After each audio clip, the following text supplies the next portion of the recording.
It is 10:01. Good morning from the Circus Sports at the Mint Kentucky Downs studio. I'm Lucas Panzica. The U.S. men's national team begins its round of 32 journey tonight in the Bay Area, taking on Bosnia and Herzegovina. The U.S. seeking its first knockout round win in a World Cup since 2002. Kickoff tonight is at 7. Yesterday, Norway advanced past Ivory Coast with the late game winner from Erling Haaland. They will face Brazil in the round of 16. Kylian Mbappe scored 2 more goals in France's 3-0 win over Sweden. And Mexico won a knockout round game for the first time since '86 with a 2-0 win over Ecuador. In other news, a memo was sent to NFL teams saying Texas Tech quarterback Brendan Sorsby will not be pursuing legal action against the league, and he will just prepare for the 2027 NFL Draft. For all your foundation repairs and waterproofing needs, visit USSTN.com. Breaking news at once on your home for the Titans and Vols. This is 104.5 The Zone.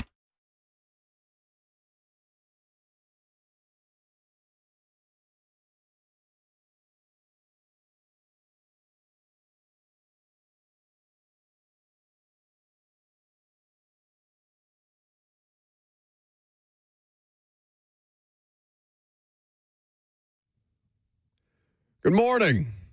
Happy Friday for us. Happy July. Happy training camp month. We have a lot of things to talk about today. Some great World Cup results to discuss. A Brendan Sorsby update and a tragedy in the world of the NFL that we'll get to here in just a little bit. A lot of things to cover. It's the last day for us on air before the long holiday weekend. 615-737-1045, the number if you want to jump in. Facebook, YouTube, Twitter, and Twitch if you want to get involved. What are you two concerned about? What's wrong? Was that your email? That was me. Okay. Who you have is to it? read it. I don't know which email it came from. I have all 4 of them up. Pull them up. Pull them up. What, like on your laptop? Yeah. I don't know where it came from. I'm scared to look. I mean, it's an email. How damning could it be? I don't know. I couldn't tell you. It's been a long time since I logged in. Oh, it's a Nashville Super Speedway email. What do they want? It's some kind of promotion situation. Do they have have we already done the Music City Grand Prix? Is that a thing that's happened? No, I don't think that's happened yet. I know it's hot as hell when it happens because every year I'm sweating buckets. Well, we haven't been in a couple of years since they moved it away from downtown. Yeah. Do they still do the giant truck jump race? Yeah, I think they do all that stuff. They just do it at the Super Speedway. They do it in Lebanon now, as opposed to around Nissan Stadium, because the construction for the new Nissan Stadium has obviously disrupted the track. It's a shame. Yeah, hopefully they find a way to bring that back. Although I don't know how they're going to do that with all the East Bank renovation that they're planning. Yeah, I don't know. To slap an IndyCar circuit in the middle of what is it? Affordable housing and retail and parks and all these lovely things, all these lovely renderings. The new T-Pack.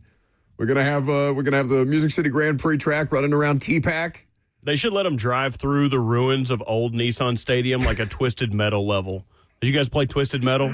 I don't think so, but I understand what you're talking about conceptually, right? It's like what's the free racing game that you used to get with every new gaming console? Forza Motorsports, was that it? Forza Motorsports. Oh, yeah. The new Forza, by the way, which is a lot of fun. Okay. So it would just be like that, but less realistic, right? Forza has like realistic tracks. You're talking about like a more of a Mario Kart situation where you're in a Twisted Metal type of world. Yeah, so I can't remember the dude's name, but he invites like 20 racers and to this tournament of death, and you fight all over the world, like in Paris and whatnot. And one dude's in a bulldozer, another dude's in a cop car, somebody's in a motorcycle. Everybody's just trying to hurt each other. So it's like mean Mario Kart. Mean Mario Kart. Okay, so yes, I would be in favor of that. No, this is like a promotion situation. I don't know. I wonder if they're having a hard time getting people out to Lebanon. We have a lot of other things to talk about today, though. The World Cup results last night. So Erling Haaland, am I saying his name correctly? Do I need to drag the A more than I just did? No, it's fine. Okay, very good. He barely touches the ball last night, and he's the hero of the match. That's how he likes it.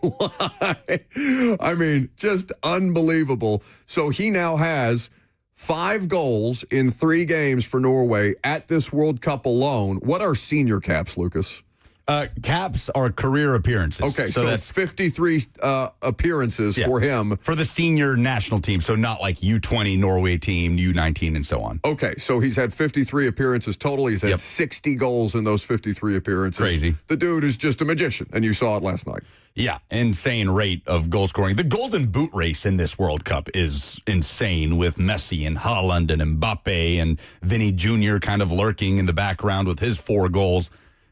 Erling Haaland, that's exactly what he wants. I said that to you guys yesterday. If he can touch the ball 1 to 2 times, but those touches result in goals and, better yet, game winners, he's happy. He's done his job. Norway moves on, and it'll be Norway that faces Brazil in the round of 16. Ivory Coast goes home. Yeah, to Lucas's point, no, and this is according to The Athletic, on their World Cup page, no player possessed the ball less than Erling Haaland last night and was able to score the winning goal. France, Jeff, dominant. Yeah, they're the favorites.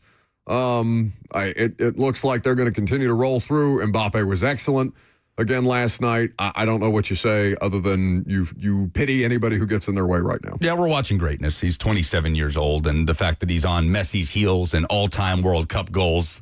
Messi is literally 12 years older than Kylian Mbappe, and all you need to see is what Didier Deschamps, the France head coach, did when Mbappe got subbed off, started bowing down to him. And Didier Deschamps is a legend of France soccer. He won the World Cup as a player. He won the World Cup as a manager. He's still the manager of France. And his mother just passed away. So you saw Mbappe go celebrate with his coach, too, after his first goal in what was a cool moment. It makes you look back and think, how was France not the betting favorite coming into this thing? It was Spain, who hasn't looked inspiring in the first phase of the tournament. They were the defending European champions. Spain was, so I get that. But France look unbeatable. They look head and shoulders above everybody else. Absolutely loaded. F&M Bank Chat is also where you can interact with the show. Facebook, YouTube, Twitter, and Twitch, of course. I mentioned you can call us as you want. And then Mexico. So explain to me the curse that Mexico broke last night. Yes. With their success. Yes. Shout out to all our Mexican listeners out there. It's a great day for you today. A 2-0 win against Ecuador. It appears the Mexican fans and their strategy to keep the Ecuador team up all night by circling their hotel. Paid off, baby. And honking their horns allowed them to advance to the round of 16. What curse was broken? Because the celebration in Mexico City looked insane. You had fans in the crowd breaking down, sobbing, tearful. Explain to the largely Tennessee American audience what the hell happened and why it was so important for Mexico last night. Mexico has not won a knockout round game in the World Cup since they last hosted in 1986, which is a crazy drought for a vibrant soccer culture like Mexico. One of the best fan bases on the planet. They put out some fantastic players, some legends of the game. They don't put out talent at the rate that like a France or a Spain does, but they finally got over that hump, beating Ecuador 2-0, dominated in the first half. Mexico City was just rocking. And like I said yesterday, if England takes care of business coming up in 50 minutes against DR Congo, they face off in Atlanta, England will go to Mexico City to face Mexico in the round of 16 in what I think will be the best environment of the entire tournament. Better than the final, better than either semifinal. Mexican fans are going to be raucous, insane for that game, whoever they face. But yes, they finally won a knockout round game. They will look to make their first quarterfinal since 86 because this is an expanded tournament. I want that. I want that result. I want the English to have to go to Mexico. I do too, but I also want, I'm a DR Congo fan now too, so I want them to beat England as well. Okay. How many countries? I've adopted Congo. No. Robert, we have to limit him. He cannot, you cannot continue to colonize these countries in terms of your fandom. You have too many already. We question the veracity of at least one of them, other than your ass. I feel like you need to have a cap on the number of teams that you can be rooting for because you were rooting for Japan. I was until they played Brazil. Well, and then you eliminated Japan and you said, I would have loved to see Japan go on. No, you would have cursed Japan if Japan would have beaten Brazil. So you've got Brazil. Italy's obviously not in it. So maybe you feel this because of Italy's futility when it comes to making the World Cup. here of late, maybe you feel this hole in your heart that you're searching for another team, a secondary team to fill that void for you. No, you can't have Congo too. Well, Brazil's manager is Italian, so those worlds come together for me there. But no, I was in Atlanta on Saturday. I got to see the DR Congo fans up front. They were vibrant. They were awesome. The vibes were beautiful. So, no, I say that tongue-in-cheek. I mainly just enjoy seeing England crash out. Death taxes in England choking in the World Cup. But what a moment that would be for Congo today. My goodness. Your microphone's on. Do you have something to say? Estridente. What is that? Raucous. Excellent. That was excellent Spanish. Raucous. Hey, did you like that? I feel like I got it right. That was excellent. Here, let's have. I was worried I was still playing Lechona. Let's see if Google Translate how close I got. Estridente. Those Mexican fans are going to be estridente. For as often as Google AI gets things wrong, so we get estridente. Did you slow it down? Yeah, slow it down for me, baby. Oh my God. Estridente. What else do we? No, this is going to turn into a scene from Her where you fall in love with the computer. I kind of. So, what's your name? Oh God. Ooh, estridente. I like that.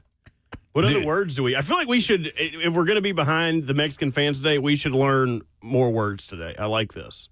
You would like to learn Spanish? Well, just some of them, just like so I can get some context clues. Their fans were just unreal yesterday. The celebrations around this, again, it represents an entire country, right? Lucas made this point yesterday about the geopolitical tensions between a lot of these countries who were squaring off in World Cup matches, or who can potentially face each other in the bracket, depending on how the rest of this thing plays out. So you have when you have such an accomplishment and so what was the span of time? 86 the last time. Like they have been obsessed with el quinto partido, which means the fifth game, because they haven't reached a fifth game in a World Cup since 1986. So there's your word of the day, or your phrase of the day, Robert. Repeat it back to me, Robert. How about La maldición se ha rota, which means the curse is broken. Love La that. maldición se ha roto. La maldición se ha roto.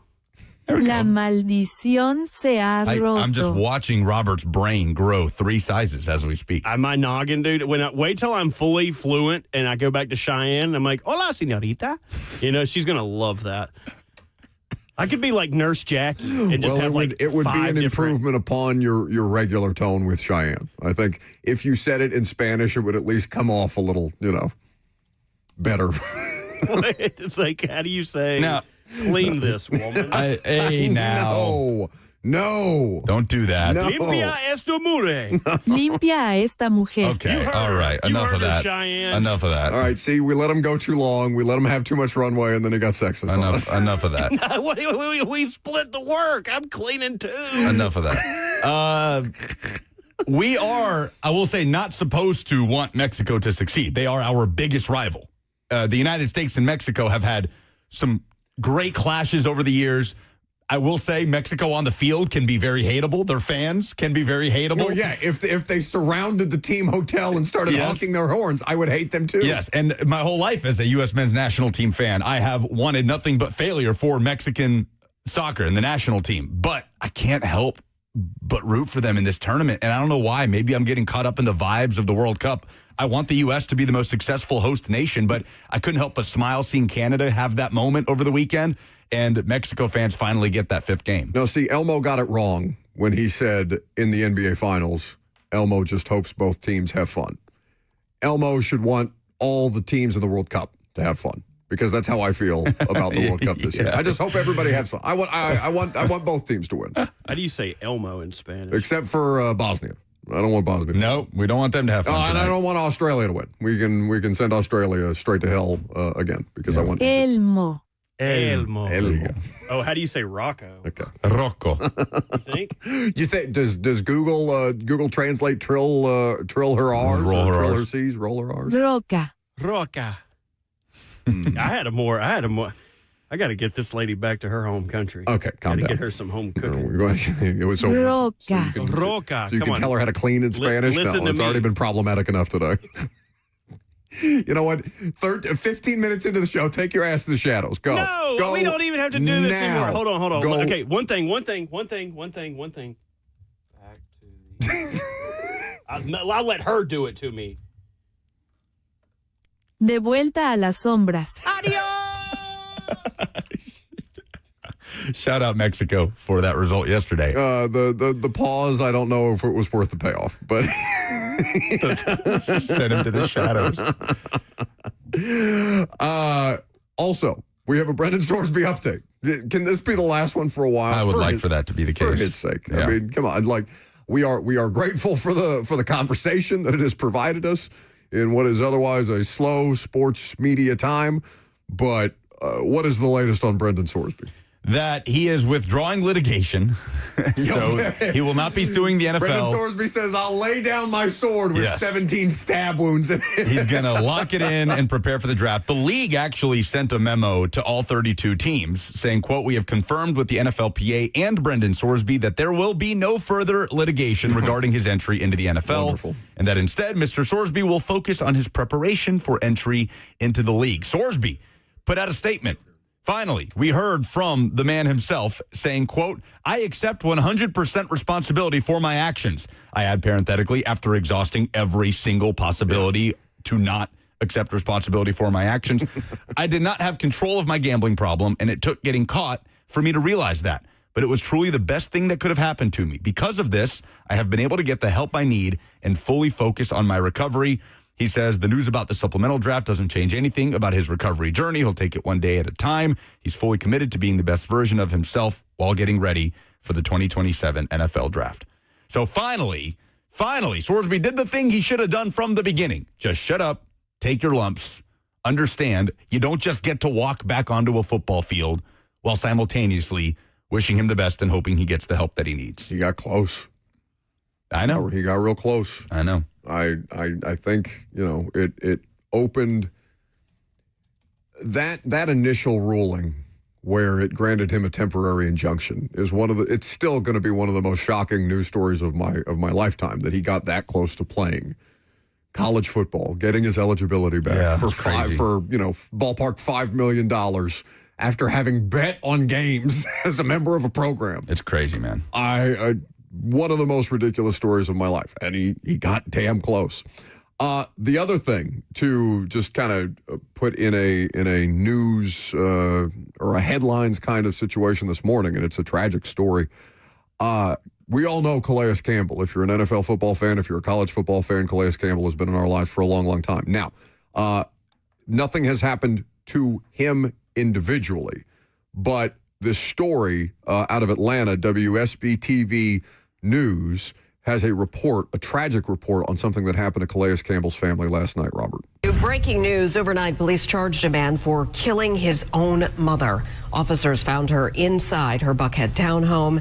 Channel 2's Darren Moore is live for us in Northwest Atlanta outside the jail, where, Darren, this morning, the victim's son is behind bars facing murder charges.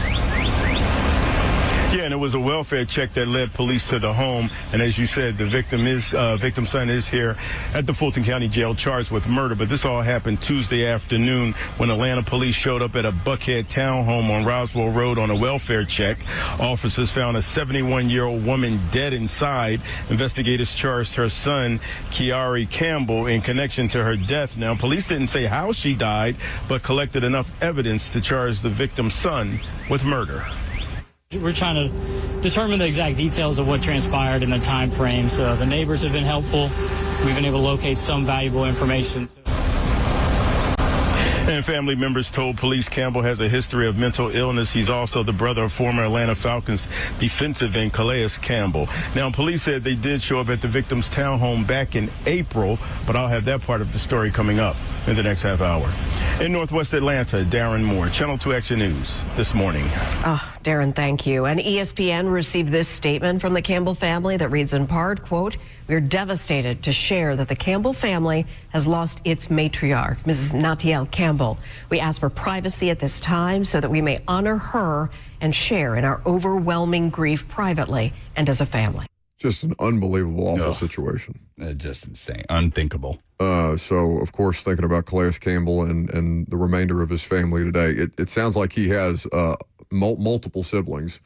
And his brother, as the report indicates, has a history of mental illness. aggravated assault and possession of a knife. Ugh.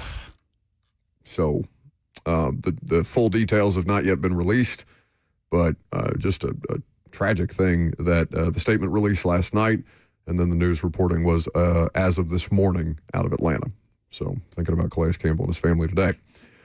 We've got a lot of different things to talk about. We're going to get into some LeBron James stuff coming up next, given that he is a free agent. He's planning, or he's already informed the Lakers that they can move on without him. So where do you want to see LeBron James play next year in what is potentially his final season in the NBA? We'll talk about it next. I'm Buck Rising. It's 104.5 The Zone.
So is it about money for LeBron James at this point in his career? He's going to find his next team after informing the Lakers that he was going to, for lack of a better term, and to quote LeBron James at an earlier point in his career, take his talents elsewhere.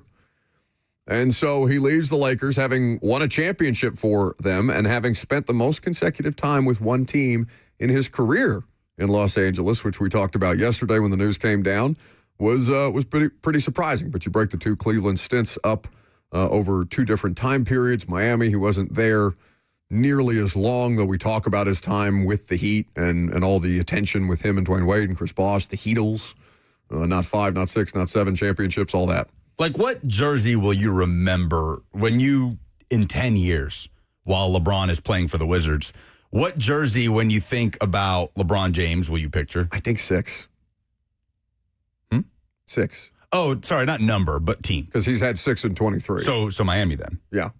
I mean, I think of Miami because that was when I was still going to Pacers games on a regular basis. They had Paul George, Roy Hibbert, Lance Stevenson, and they were constantly going up against the Heat in the East. Pacers tickets were like, you could get in like nosebleeds for $20 when we were in college. So we would go to these playoff games and go see the Pacers at that time and regular season games and stuff like that. So like having seen LeBron live, the only time I've seen LeBron live play or play live in person is with the Heat.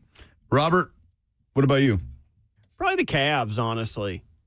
Yeah, I think I'm the same. I think I'm the same. Beating the Warriors at the height of the Warriors. I mean, Matthew Dellavedova or whatever the hell. Matthew Dellavedova, the Australian Delly. Yeah, those Kevin Love teams. Getting mad at J.R. Smith, Iman Shumpert. They just had some goofy teams. J.R. Smith. Do you see they all got back together except Kyrie recently? J.R. Smith said Kyrie just ghosted all of them. Wow. Was Richard Jefferson there? Yes. Yeah, famously. Running away from Jay Williams. And Danny Green, if I'm not mistaken. Was he on those teams? Hitting threes?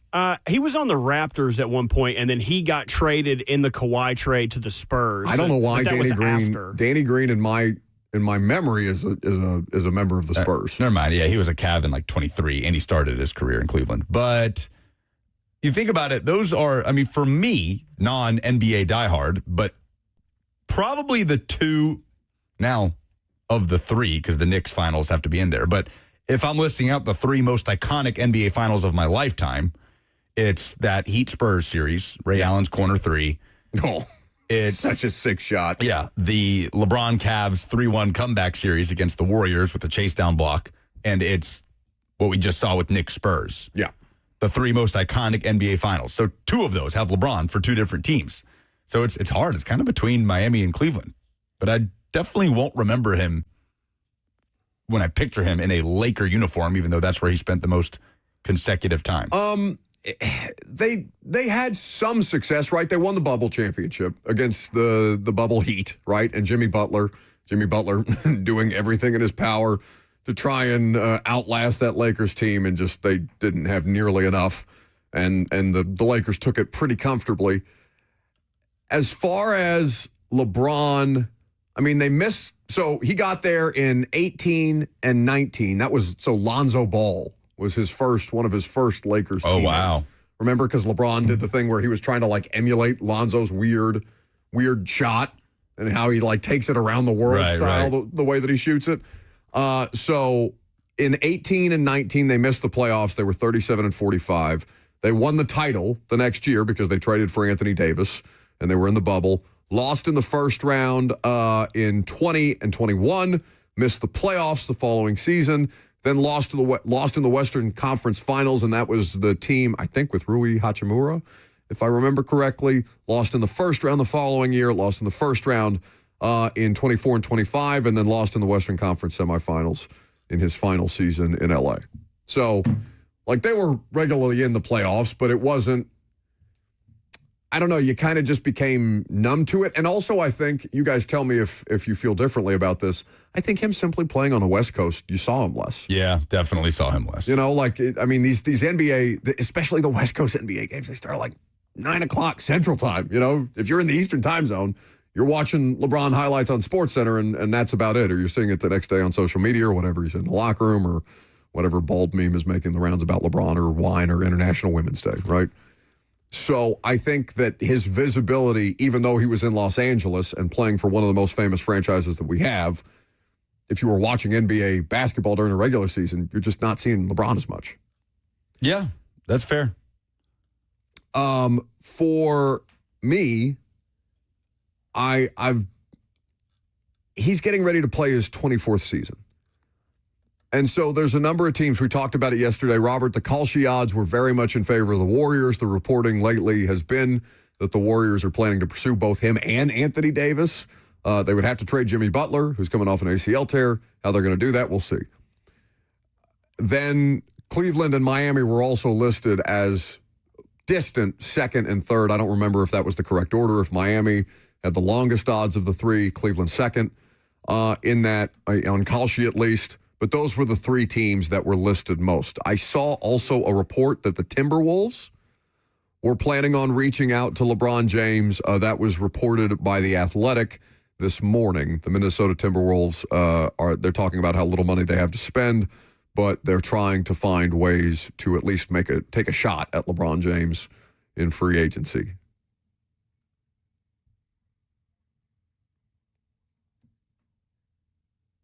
While we're talking about the Lakers, Shams Charania reporting the Los Angeles Lakers are acquiring Walker Kessler, former Auburn Tiger and North Carolina Tar Heel, from the Utah Jazz for unprotected first-round picks in 2031 and 2033 and first-round swaps in 2028 and 2030. Kessler will sign a massive 4-year, $130 million deal with the Lakers. Kind of a stretch big. He can shoot threes. That's what he did in college. That's what he's done in the NBA.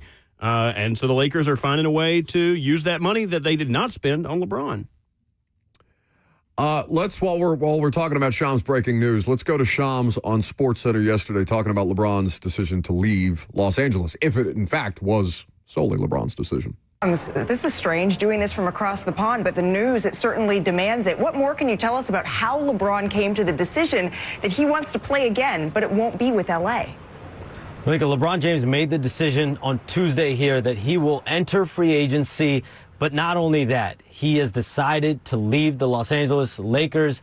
Rich Paul, his agent, informed Rob Pelinka, the Lakers' president of basketball operations, that the Lakers can move on with their offseason because LeBron James is moving on with them. He is leaving after 8 years. He led them to a 2020 NBA championship. And so LeBron James had to first sift through whether he wanted to play another year, and all indications were he was going to do that. So a record unprecedented 24th NBA season awaits LeBron James at the very least, but then it was about where he was going to do it. And obviously there's been a lot of different moves over the last year or so with the Lakers, different priorities with the Lakers. Luka Doncic, Austin Reeves, we know they're both on max contracts, and their organization had decisions to make. And so before it can get to a point where the Lakers had to take time and wait, LeBron James made the decision for them. Now both sides can move on with their offseason. And so why? I'm told this is a happiness-led decision for LeBron James. He feels like he needs to find his happiness elsewhere, and wherever he lands in free agency, it will not be driven by money according to sources. And so it was a bumpy finish for him with the Lakers at different points, even though at the age of 41, he led the Lakers out of the first round pretty much by himself as that star player with Reeves and Luka Doncic out. But now, 8 years later, in L.A., that's the most time he's ever spent with a team. He told the Lakers today that they can move on because he is moving on elsewhere. LeBron James will play for a new team in season 24. So that is Shams yesterday on SportsCenter reporting around LeBron James. You think the Lakers are relieved at all? That sounds like they tried to keep him. Yeah, but I think there was reason to believe that it was a productive time for both teams or both parties to move in a different direction here. And if LeBron isn't ready to go, but you're ready for LeBron to go, it's a lot easier to say, yeah, we would have liked to keep him when he's already made his decision to leave. I think it saves you a little bit of mess. I mean, 8 years in one place already kind of is already kind of an anomaly, right? Yeah, it's a lot. For a star like LeBron. We didn't even mention this Kawhi news that he's headed back to Toronto where he won a title. Your Raptors. Yeah, happy about it. Robert, Can't big wait Raptors fan. for his opinion on when he walks in the locker room and sees Scotty Barnes chewing on crayons. I can't wait for that. But the Lakers got to keep the best, James. They got Bronny. That's right. They got the next gen. So let's talk about this. How long does Bronny last without Dad? He gets traded immediately. No. I mean, in the NBA. Yeah, at the NBA level. He was a second-round pick. There's reason to believe he shouldn't have been a second-round pick in the NBA. Oh, sure. Does he just flame out? I mean, is it a flame out? Is it a flame out if, like, it's kind of like Giannis's cousin that goes with him everywhere that he goes, right? Or is it a brother? I can't remember. There's a Giannis relative that has been on every roster that Giannis has been on because that's the only person that Giannis will really listen to, essentially, that can get through to Giannis in moments of decision-making or important decisions that need to be made, rather. So I guess, if Bronny's whole thing was just to make LeBron happy, and now LeBron is, Shams is reporting it's a happiness decision for LeBron that he wants to go somewhere else. So LeBron's like, all right, kid, it was fun. We done this. Now we can go in a different direction. I'd like to do a little more winning here. So I give Bronny the upcoming season as an NBA player, and then that's probably over. Hey, he got better. He's a decent bench player. How many points do you think he averaged last year? Bronny? Yeah. 4. I'll say 7. Well, you guys, this is like he averaged 2.9. This is like when my first remote ever in radio. Have I ever told you guys this story? It was at a mattress shop. This guy was selling mattresses. Nice. And I had never bought a mattress in my life. So I'm doing a live Convinced you still haven't. Well, Cheyenne bought it, but I sleep on it. So I'm doing a live interview with this guy on the air about his mattress. He's like, how much do you think these mattresses are? I was like, I don't know, like $200. And he's like going, go up, you goober. He's like, I've got mattresses for $400. So I just totally cut this dude off. You kneecapped him. Yeah, I was like, I don't know, like $150. How many more of those did you? How many more of those did you do after you literally cut his prices, his bargain basement prices in half? Not many. I did another one at a car show, but they didn't let me talk to anybody. Oh my God. So yeah, I'd like to see LeBron. I don't necessarily think Miami would give me the kind of, I don't know, what nostalgia vibes that I'm looking for, because that's like my favorite version of LeBron James. You two said you would want to see him go back to Cleveland. Yeah, I think Robert that'd made be the case the for coolest way to put a bow on it. a third stint in Cleveland. But he said he doesn't like going home. I know, but like for that to be the beginning, Are they going to middle and end of his sing career to him again? Sure. We Welcome are home, LeBron. LeBron. We really missed you. The Timberwolves being interested in him, he don't want to go mess with LaMelo, right? I wouldn't think so. Oh, God. Like I can't imagine Anthony Edwards going to want to mess around with LaMelo. It probably will just be Golden State. Yeah, that would make the most sense, right? Because essentially they're just getting that team would essentially be the team USA that won in Paris with Steph and Anthony Davis and LeBron. Steve Kerr coaching, right? Like they would essentially be getting, the old head Team USA back together. And it would make sense because, like, the tertiary, is that the right word? Like secondary reason? Yep. So the tertiary reason he went to the Lakers was because he started. Tertiary is third. Okay, well, it was probably the thirdiary or whatever you said. He started that production company, that Spring Hill company, that's based out of Los Angeles. Yeah. So if he stayed in Golden State, it would probably be a lot more tolerable of a trip to get back to Los Angeles than if he fly very easily. Right. I mean, he's probably got private planes, so it doesn't matter anyway. But the amount of time spent in the sky is going to be a whole lot less for if you're in Golden State versus if you're in Cleveland or Miami. It's like Phil Rivers buying a minivan for his 19 children or whatever to drive from San Diego to L.A. on a regular basis while they're playing at an MLS stadium. Anyway, you have SEC observations. Yes, Peyton Peyton spoke this week. Oh, we haven't gotten to this. All right, we'll talk about Peyton Manning slander next.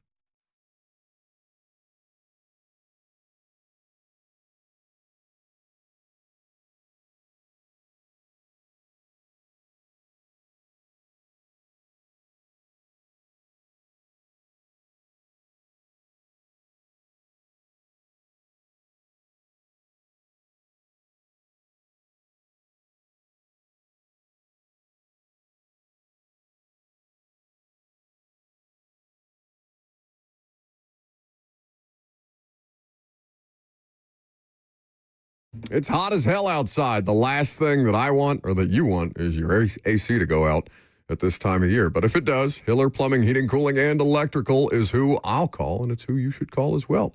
You don't have to waste time waiting around for them to get there. When they're on their way, you'll get a photo of the tech and a link to track them in real time. It's the worst when you have no idea what it's going to cost to get your AC or plumbing or electrical issues fixed correctly, or if someone is just trying to sell you something. But Hiller Plumbing, Heating, Cooling, and Electrical is an honest company. And the price that they tell you is the price you will actually pay. No hidden fees or surprises. And they're going to solve your problems quickly. 100% satisfaction guaranteed, or happy you'll be, or the service is free. That's the Happy Hiller promise. That's why they're Happy Hiller. They've been in business for over 35 years, family-owned and operated. Their techs are trustworthy and experienced, very professional. The Hiller experts are going to solve your problems quickly. They're going to get it fixed correctly. Hiller Plumbing, Heating, Cooling, and Electrical. Book online today at happyhiller.com.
All right, let's talk about Peyton.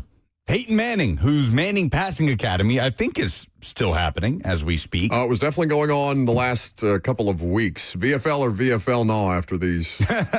More like Hayton Manning. Come on. Old Hayton Manning. So Chris Gordy, who hosts the Locked On SEC podcast, did some important journalism and asked a question to Peyton that honestly hadn't even struck me yet. And the question is, who will you be cheering for when Texas and Arch Manning visit your beloved Tennessee Volunteers in Week 4 at Neyland Stadium? Here's the question and Peyton's response.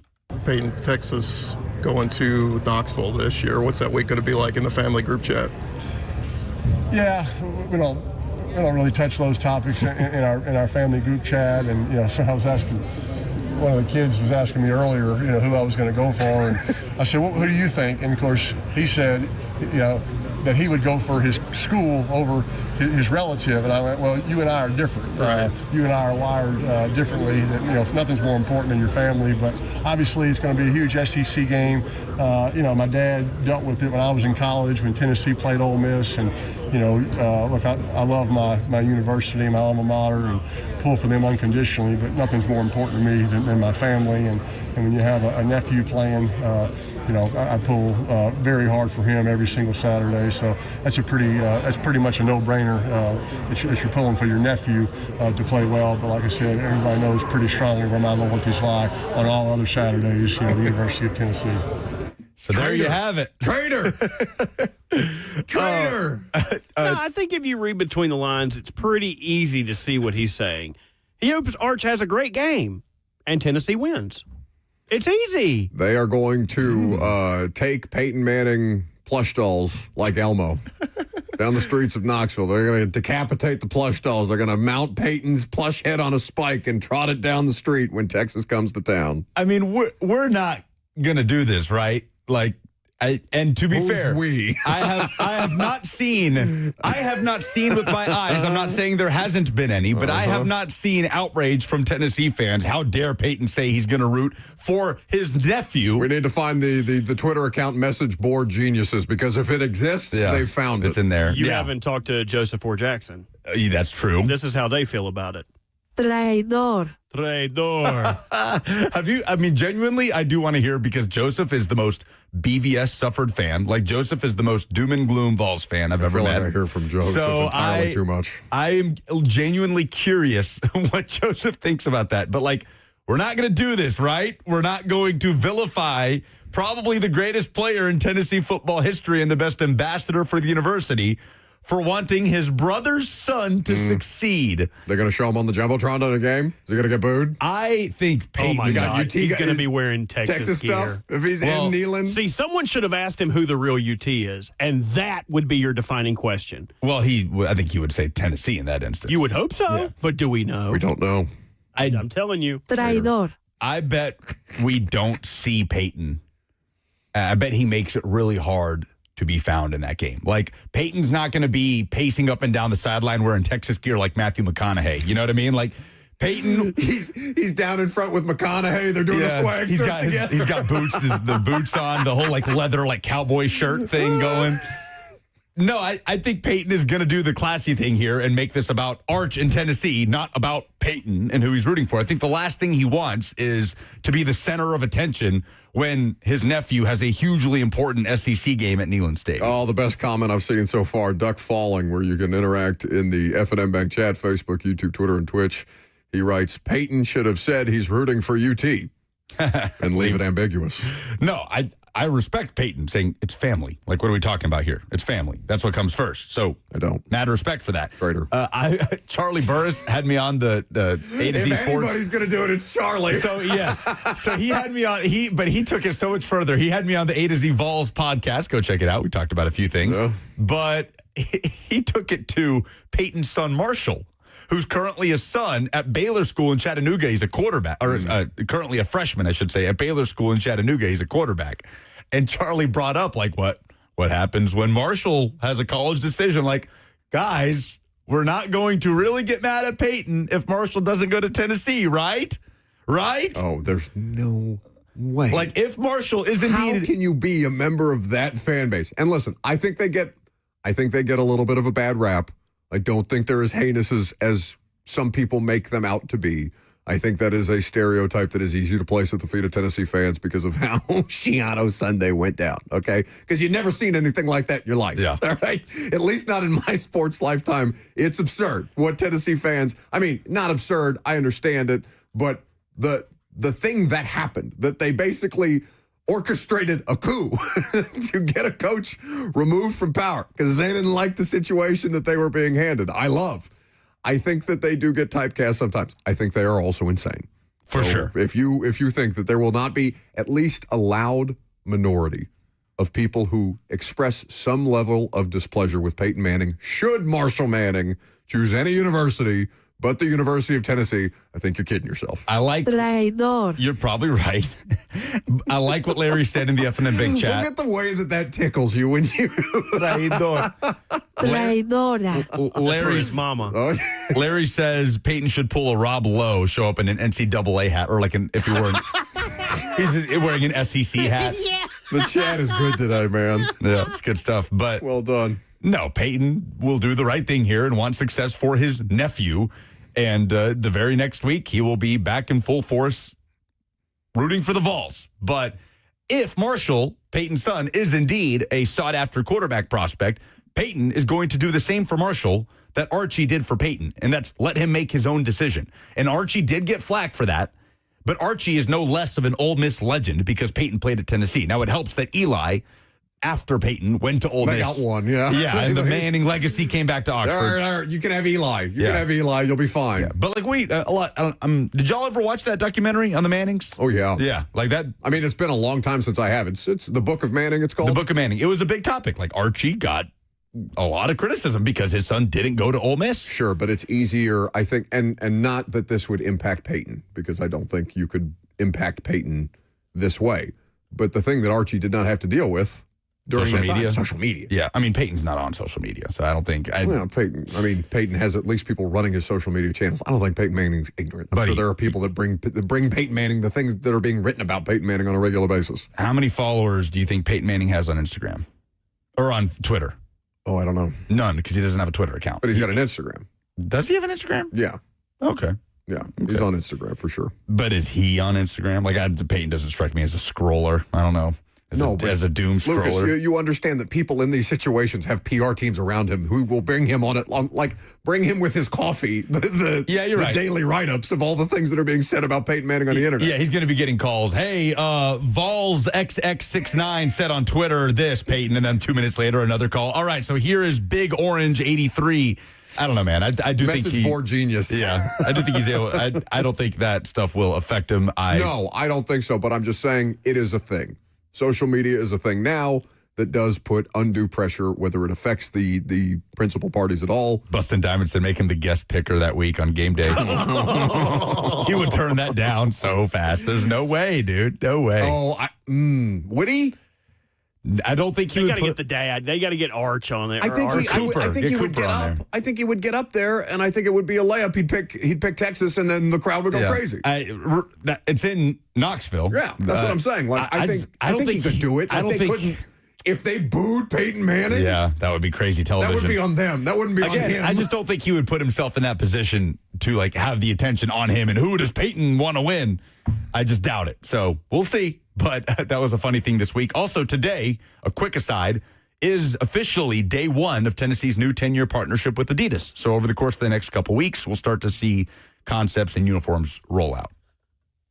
I really enjoyed in the Book of Manning the opening number when Peyton was singing to Eli.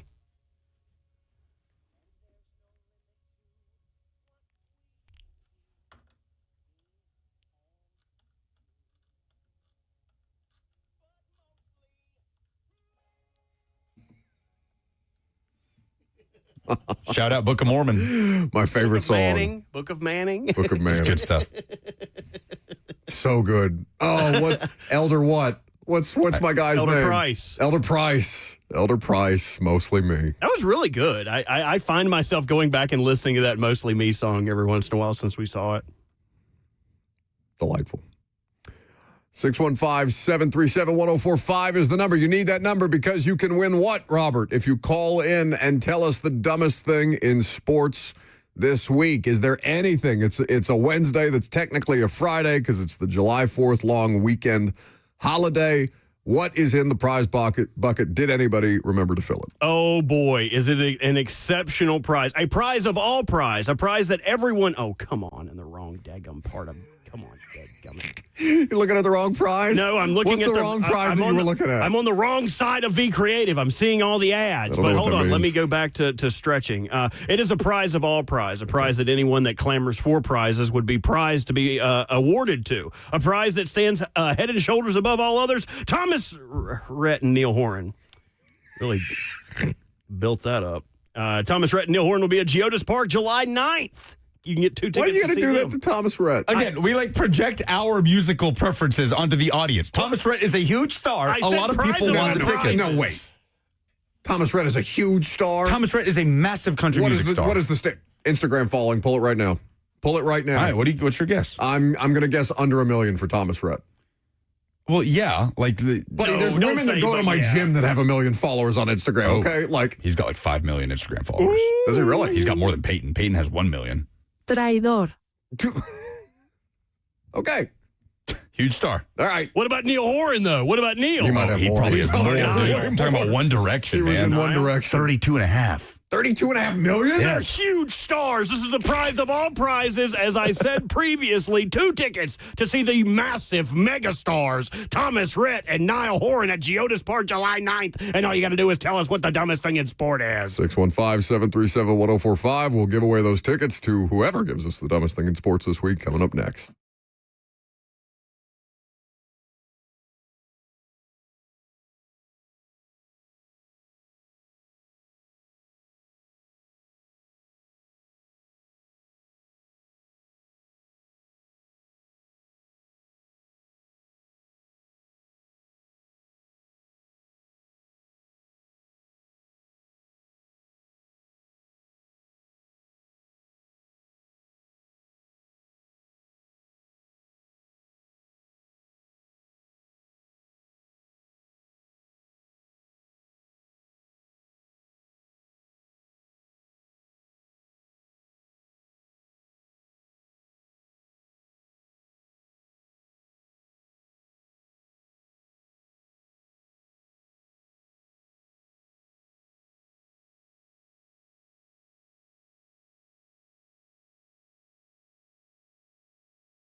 It is 11:02. Good morning from the Circus Sports at the Mint Kentucky Downs studio. I'm Lucas Panzica.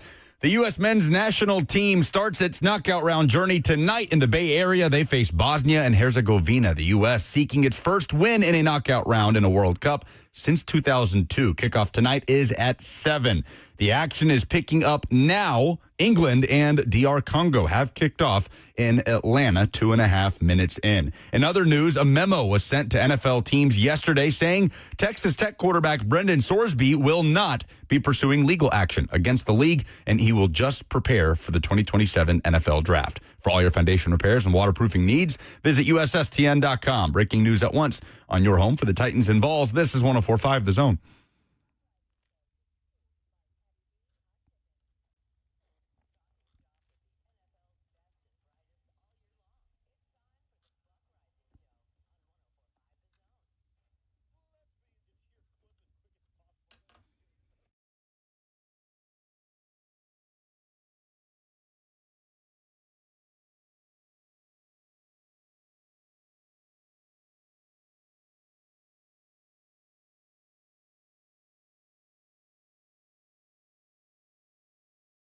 For the opportunity to win 2 tickets to see Thomas Rhett, a huge superstar in the country music world. 615-737-1045. The number. What's the dumbest thing in sports this week? We'll get to your phone calls here in just a second. It's at Chiotis, I'm pretty sure, the concert. It is indeed. So my dumbest thing in sports is a local TV reporter named Abigail Velez. Can I hear Abigail Velez and her preview on ABC 7 in Southern California of the USA versus Bosnia and Herzegovina? Okay, the next round, Team USA will play Bosnia next Wednesday. And one thing about Bosnia, I could not point out where it is on a map. I don't know the first thing about Bosnia, and I don't want to know. That's because Team USA, we're back, we're better than ever. That's next Wednesday. Get prepared, Bosnia, because you don't want it. You don't want it like that. But you're going to get it. That's next Wednesday. We're now reporting live in Long Beach. Abigail Velez, ABC 7. Okay. I'm going to do the thing that we talked about yesterday and be the media police. Don't do that. Don't like, the ignorance thing isn't funny. Like, I get you're trying to be cute and talk smack or whatever. You're a reporter. Like, that to me is embarrassing. And maybe I'm being too self-serious. I just think it's a terrible look. And not maybe Bosnia, it doesn't matter if you give them bulletin board material or whatever. But like, the smack talk can't be, I can't point to it on a map. Your smack talk can't be, I'm so stupid, I don't know where this country is. I hate that. I think the official Bosnian national team. Yeah, they got a hold of it. Tweeted it. What did they say? I'm trying to pull up the tweet. Something like not overcoming the ignorance allegations or something like that. Like, just don't be a dumbass. Your smack talk can't be, I don't know where your country is because I'm stupid.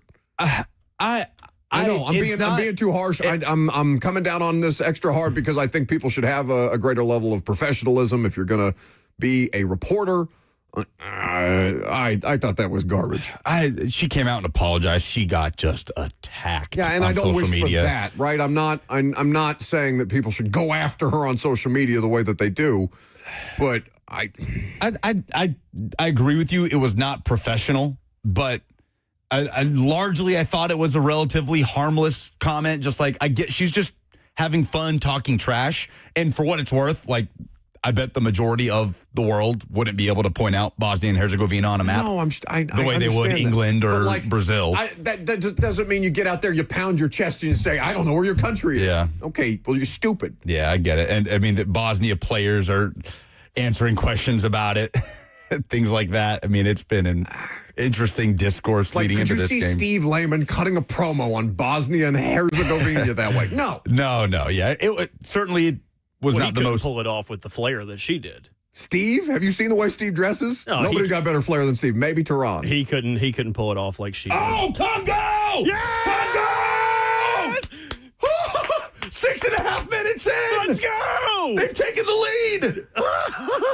6.5 minutes in. Oh, they're going crazy What's in a Atlanta. Congo song? Someone tell me a Congo song. Oh, I don't know. Well, don't pick like the type of dude, music Congo. I should have Shazammed the songs that DJ was playing in the Fan Fest outside. So fun, so lit. Dude, this is English fans look stunned. They're dancing. The Congo players are dancing. Not coming home, baby. This would be one of the biggest upsets in the history of the tournament. I am rooting for England only because I want to see England get waxed in Mexico. Oh, just a near post finish. Ball got switched to the left side of the field. It fell to his feet. I think that's Aaron Wan-Bissaka who scored that goal. Oh, my goodness. What a start. Shocking start. That's incredible. England on their heels. Brendan Sorsby. Hey!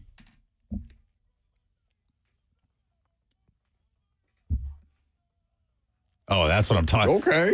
Dude, like, this is the type of stuff that was playing.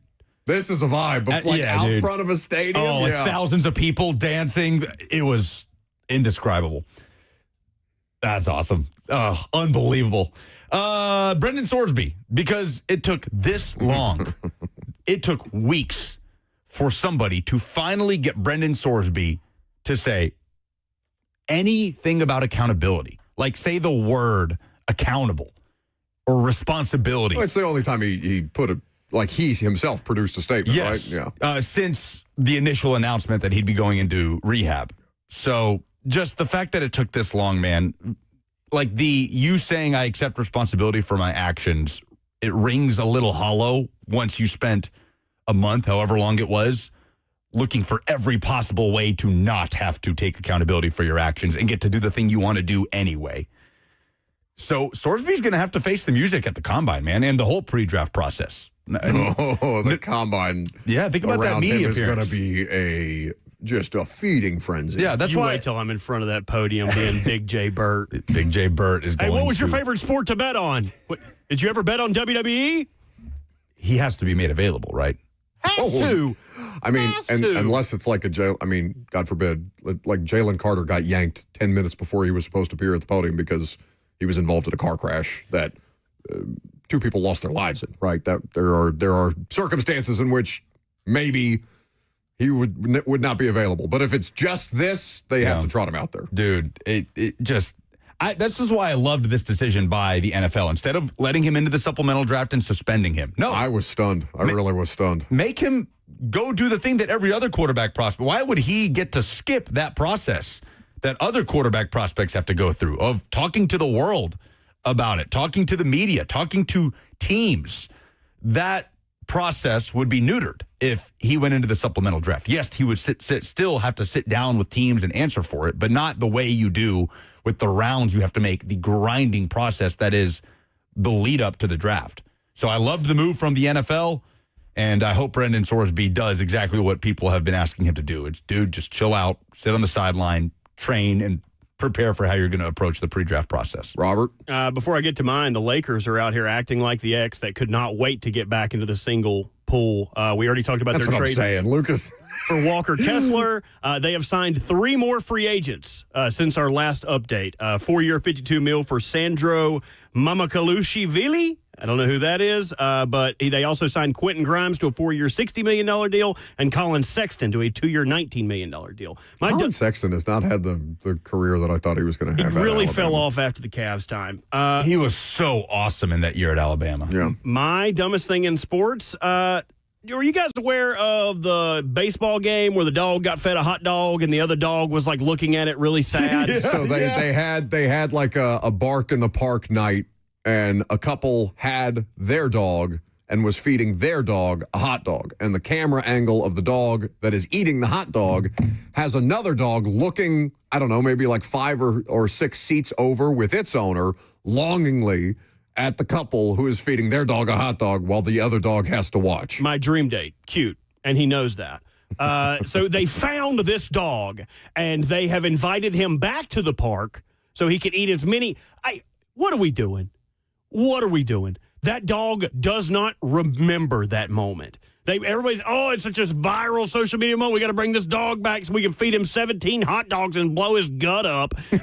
Come on, dude. This is not that big of a deal, but it's because of the Marlins. The Marlins are scraping for any bit of relevance that they can. Oh, bring this dog back. Did Jonah ever get his hot dog? This is Inside Edition. Did Jonah ever get his hot dog?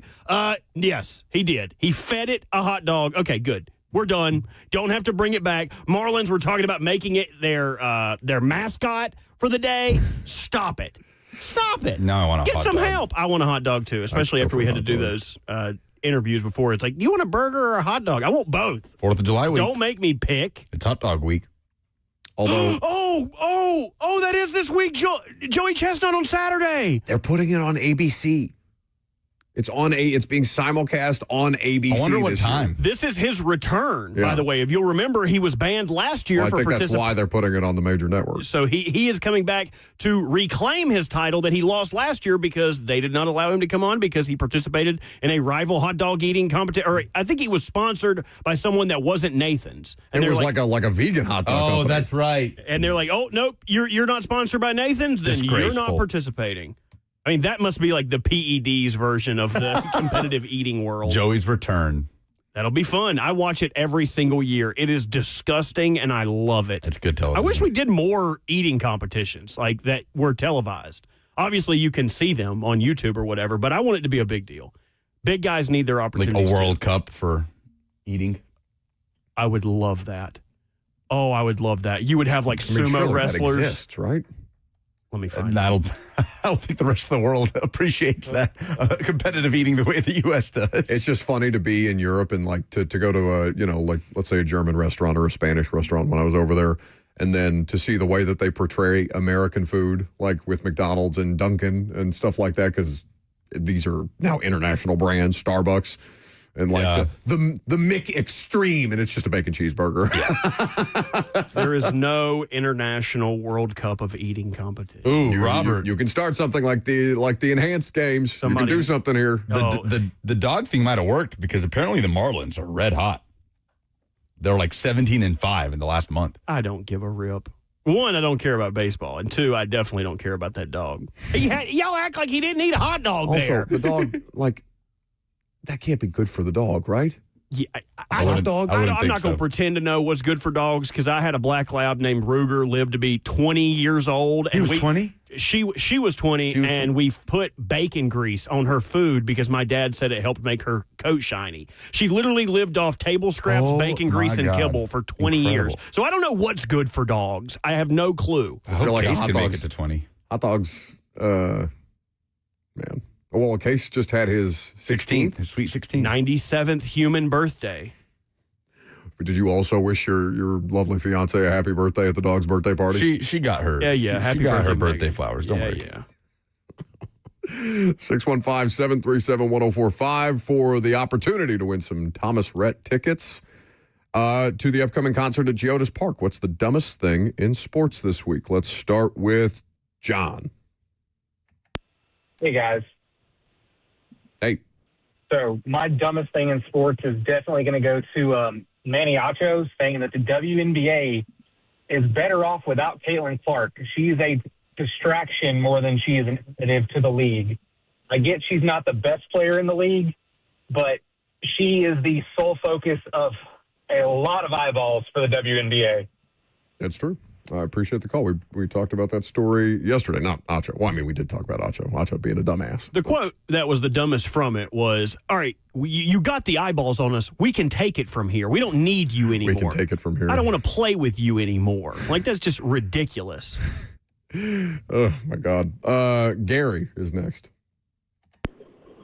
Oh, I just wanted to comment on the excitement that the foreigners are bringing to America to watch all their soccer teams from their country, how they're praising our country and our patriotism. And then they're 100% for us, and our Democratic Party's at 29%. And our what? So, I mean, he said the Democratic. Start talking about the Democratic Party. Wrong station, Gary. That's down the hall. Down the hall. Yeah, hit up 99.7. They will gladly take that call. Oh, that's great. Jesus Christ. Someone said Gary been drinking in the chat. Nah, I think that's probably him regular. Yeah, probably. Imagine being a TN and you just get calls like that every day. I mean, it has been awesome to see people come over here like, this place is awesome. This is great. Yeah, but whose fault is that for making the rest of the world think what they think of us on the front end, right? Like they got to come over here when we're making it very, very hard to come over here right now. I know because I just had to get back into the country this week. God, get out of here. Lance is in Clarksville. Well, last night I was watching my Rangers play against the Cleveland/Indian Guards, and we were tied 2-2. It was the top of the seventh, and we had a runner on second base, and the next batter, there was one out, and the next batter popped the ball out to left field. The left fielder was a rookie for Cleveland, and he caught the ball, started jogging in and threw the ball into the stands, and gave the Rangers a walk-off with a souvenir. No. Woof. So that's mine. And are the seats good where I'm going to be sitting? I don't know. I have no idea. I couldn't possibly tell you. You'll get in the building. If you want better, you can get in the building, and if you want to pay somebody else for better seats, I don't know. It's okay. You'll get a good vantage point wherever you're at. Are the seats good is a crazy thing That's to so ask funny. from somebody. I respect it. I mean, I don't know. Get out of here. I respect that. The Thanks, seats guys. good. Thanks, Lance. Love you, Lance. Jesus Christ. Mad respect. He gave Are the the submission seats and then good? asked if the seats are good. I don't know. Probably not. That's Geodis. Yeah, Geodis, you could be in the nosebleeds and have a good seat, man. Yeah. Okay, let's go to Luke. Hopefully this is Combs. Man, these callers going to give Buck some gray hairs. I've already got them, but, that's Titans football. All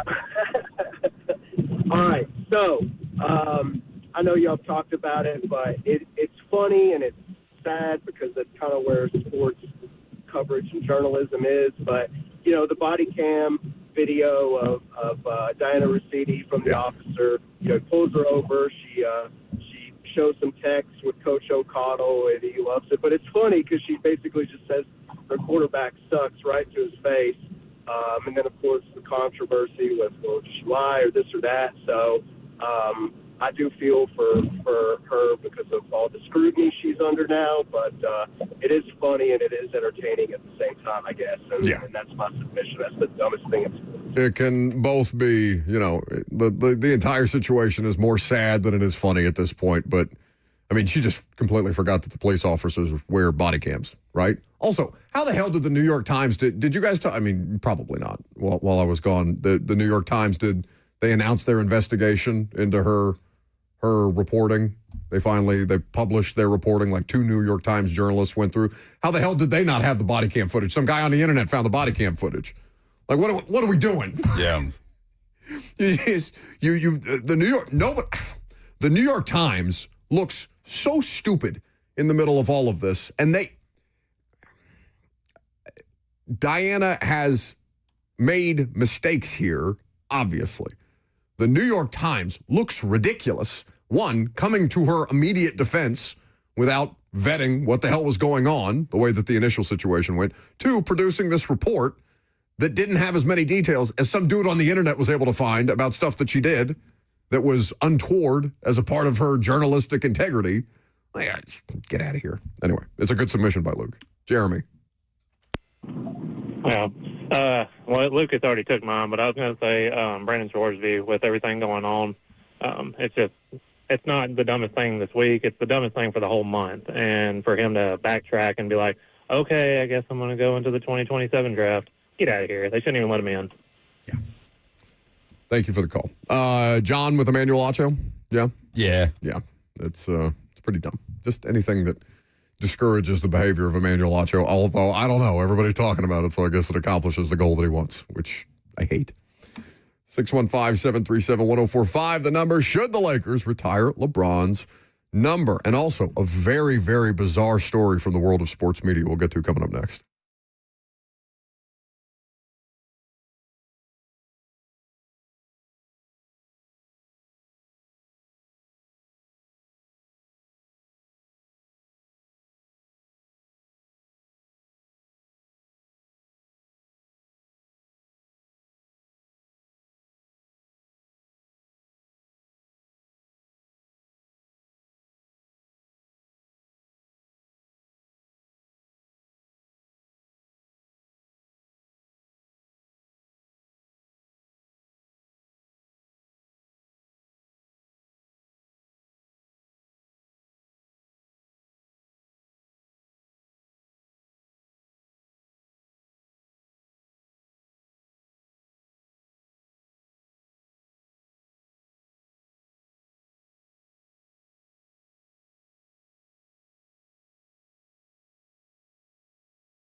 All right, so we already talked a little bit about LeBron James today, so I'll leave it to the room. Do we want to spend some more time on LeBron? Because we do have another conversation to hear about whether or not the Lakers are going to retire his jersey. Or do we want to talk about this Matt Miller story? I bet they retire his jersey. Before you get to the Lakers, Shams had a report an hour ago, excuse me if we've already spoke about this, that LeBron would be willing to play on a minimum contract to play for a contender. So money and salary cap of these teams is no longer expected to be an issue, so someone could be at or above the luxury tax and still add LeBron because he's willing to play on a minimum. Yeah, so Shams, when we played that clip earlier, Robert, he mentioned that it was not going to be a money-driven decision, but that follow-up essentially, I mean, it is noteworthy that it can be not a money-driven decision and that he's willing to play for league minimum, which is for him 15 mil? I honestly have no idea. I don't know what their minimums are. Their money changes so much every year that it's hard for me to 15 mil is crazy. Literally 15 times the NFL league minimum. Yeah. Think about what they make. I mean, there's so many fewer players on those rosters. I imagine LeBron already knows where he wants to play and where he's going to play. Yeah, if it ends up being Golden State at the end of the day, nobody's going to be surprised, right? Because it seems like the question to me is, and I'm sure smarter people than me have already posed this question, so I don't want to act like it's an original thought, even though it's just coming into my head for the first time. What happened? Big save, Congo. Let's go, dude. So it's still 1-0? 1-0. Oh, 30 minutes in, huge save. What is going to happen to England? Dude, toxic doesn't even begin to describe it. If they lose to DR Congo, which I shouldn't prey on that people's downfall because they're wonderful to us every time we do a game in London. Wonderful. I just every British person or friend I've ever had, just great people. Yes. Like I have nothing against the British, but I don't know why. Except their food. Can't stand your food. Awful. Yeah. Great You've never rules. been out of the country. Still hate them. Wait. I genuinely, I don't know why. Bangers and mash and mushed peas. I mess with some mushy Where are peas. you eating bangers and mash in North Carolina? All right, that Euro pub Lucas took me to. I'm with you on the food, but I mess with an English breakfast, like a full English breakfast. I like tomatoes with breakfast. Oh yeah, like the mushy Do peas. you also love copious amounts of beans? No, Yeah, but like I like the beans on toast. Like No. I've never eaten beans on toast. I'm not big. You've on never beans. had like a full English? I mean, I've done the continental breakfast at the hotel. Full English breakfast is beans on toast. Yeah, I don't want the beans on toast. I want the tomatoes. I want the little sausages. I'll have some eggs because it's tough to screw up eggs in any country. But I can live with that. So I've had everything but the beans on toast. It's okay. I'll live. I don't know why I take so much glee out of England choking in World Cups. Is soccer the most toxic sport?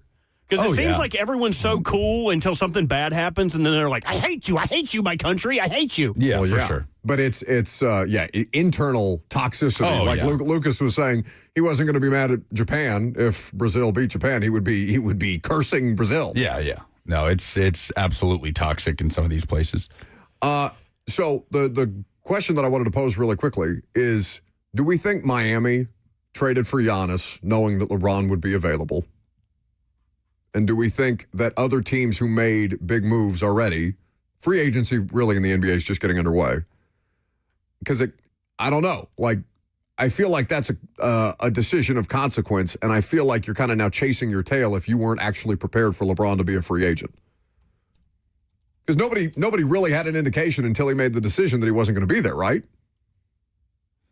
There was just speculation as to whether he would leave Los Angeles. But nobody was really saying, no, this is the end. Nobody, even though he wouldn't say one way or another, I don't think anybody thought that this was it for LeBron. Or that he was going to retire. And not that he was going to retire, but that he would go back to L.A. Well, that's what I'm saying. Like, he left it ambiguous whether or not he would even retire. But I don't think anybody thought that LeBron was just going to, like, quietly announce in the middle of the summer that, hey, I'm never going to play again. He's going to do some sort of farewell tour, I would imagine. Oh, for sure. For sure. So they had already said, Lucas, and I don't think it's been made official yet, but Jeannie Buss already came out and said in 2023, I'm reading an article in the LA Times, that they're going to retire LeBron's jersey. Oh, okay. So she said this many years ago. So if they don't do it now, it would just be going back on what they said about it. Now, will they retire both of the numbers? Because he's played in 6 and 23. For LA? Yes. They should just put them together. He wasn't 23 No, I thought he was always 23 in LA. I am looking at LeBron James on the LA Times wearing a number 6. Oh. He has worn both jerseys in Los Angeles. So they should just retire 29. Some of the parts. Yeah, just put them together. Yeah. Like He wore 23 in his first few seasons, then switched to 6 for 2 years. Yep. And then went back to 23 to honor Bill Russell. Yes.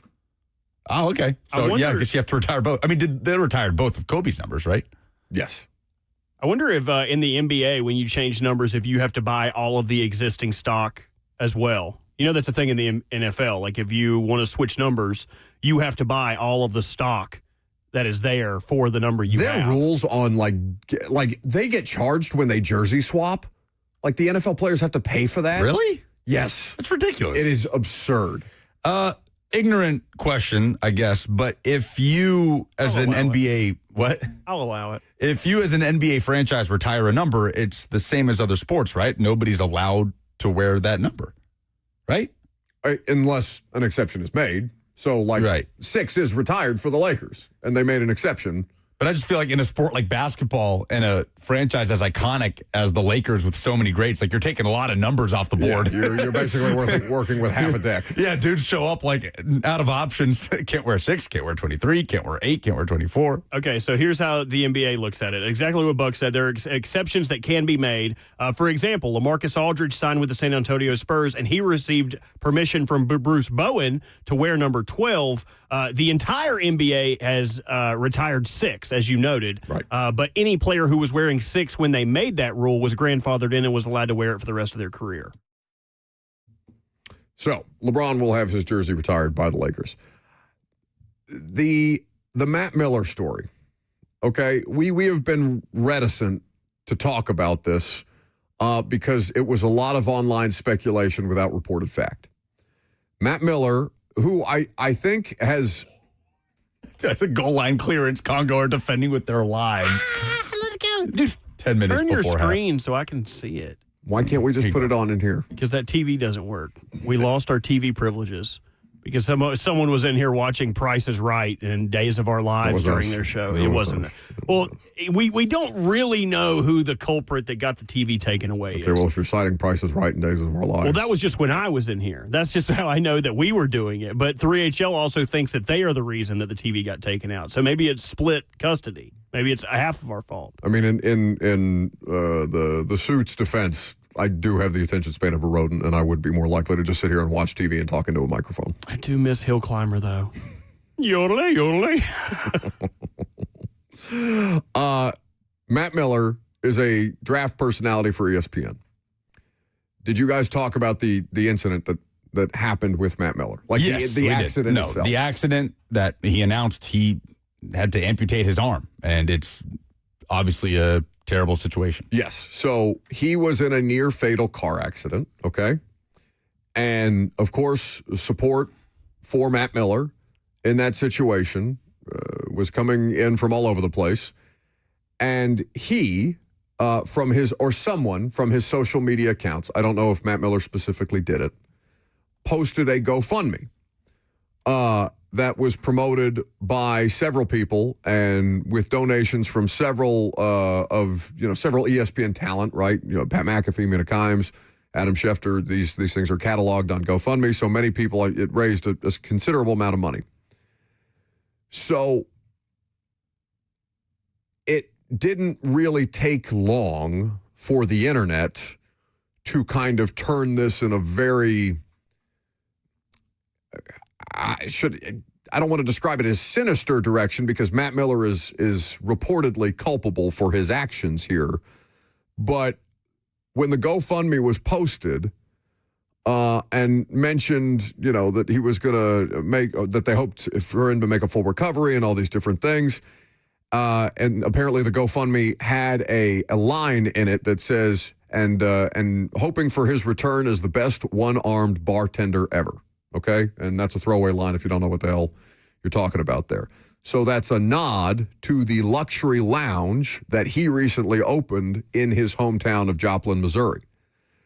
So his entrepreneurial endeavors, his charitable endeavors are now being called into question because people on Reddit, people on Twitter have found a number of different ways in which he may not have been completely transparent or, in fact, may have outright cheated people out of money in some of these endeavors. He's receiving all manner of accusations online. Awful Announcing has done some reporting on this, specific to some of his fantasy leagues, because they're being described as scams. Quote, anyone in a league run by ESPN's Matt Miller and not get paid out as a winner. So this is a thread conversation.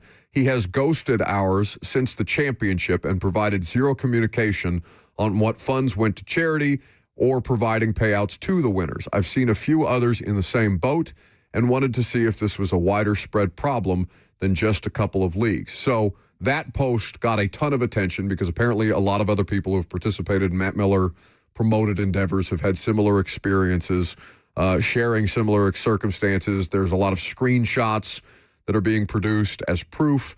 Awful Announcing is saying that they cannot confirm the veracity of each individual screenshot posted in this article and on social media, but the material gathered from multiple sources shows a clear and consistent pattern that Matt Miller was essentially scamming people through these fantasy football leagues. He's been advertising on his social media these things for a long time. While league setups varied, they largely followed a common thread. Half of the league's entry fee would go to a charity. Sometimes the exact charity was stated, other times not. And the other half would go to top finishers. Sometimes the payout structure would state that some of the winnings would be held back for next season's buy-in. So essentially, we're just going to keep some of the money here. Often giveaways for Yeti products would be included in the prize structure. Those who participated in the leagues all reported a lackluster experience, with Miller either involved in a limited capacity or not involved at all and being difficult to reach. Some reported paying the fee but not receiving language or draft information. For those who did place high enough to receive winnings, the collection of those winnings stretched out for periods of months, with many choosing to simply give up on collection efforts. Some were able to get paid by Miller after threatening to go to the press about the situation. Messy. Hey, what is he playing? I knew you were going to do that. So the damning part, I was hesitant to talk about this because court of public opinion and the internet is really quick to jump out. And when something like this happens, the burden of proof is now on Matt Miller to prove his innocence. And most anybody that's dealt with Matt Miller has nothing but positive things to say about Matt Miller. Correct. But the Awful Announcing thing had some receipts in it that brought questions to me. So Sleeper stepped in at some point after receiving a ton of emails about people not receiving payouts. What's Sleeper? Sleeper is a fantasy football hosted site, so you can put leagues on there. And that's where a lot of his charity leagues were housed. So Sleeper said that they had banned Matt Miller and prohibited him from having being a commissioner or participating in any leagues that are handed on Sleeper. So that could be one of his excuses for not having payouts. But why was he banned in the first place? He was banned in the first place because a ton of participants that had either received only their entry fee back or received no funds at all. So the fact that Sleeper stepped in and said, yes, we did ban him, and Matt Miller admitted that Sleeper had banned him, that is pretty damning. I don't want to go out and say every comment that was made is 100% truth, but it is looking more and more like he took advantage of some people in certain ways. So both things can be true here. Yes.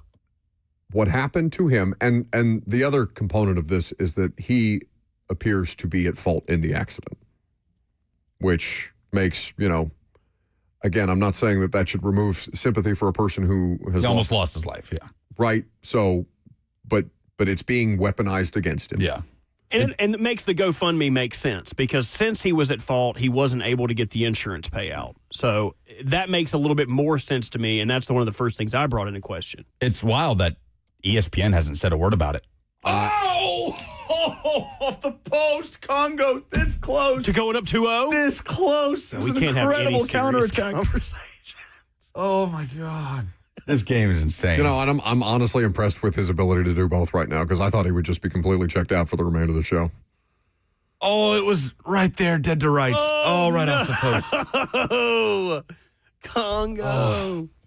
What are you rooting for Congo for? Because he's doing it's history, man. This would be... No, we want the English in Mexico, and then we want the English to lose. This is a 16-1 type of upset, if it happens.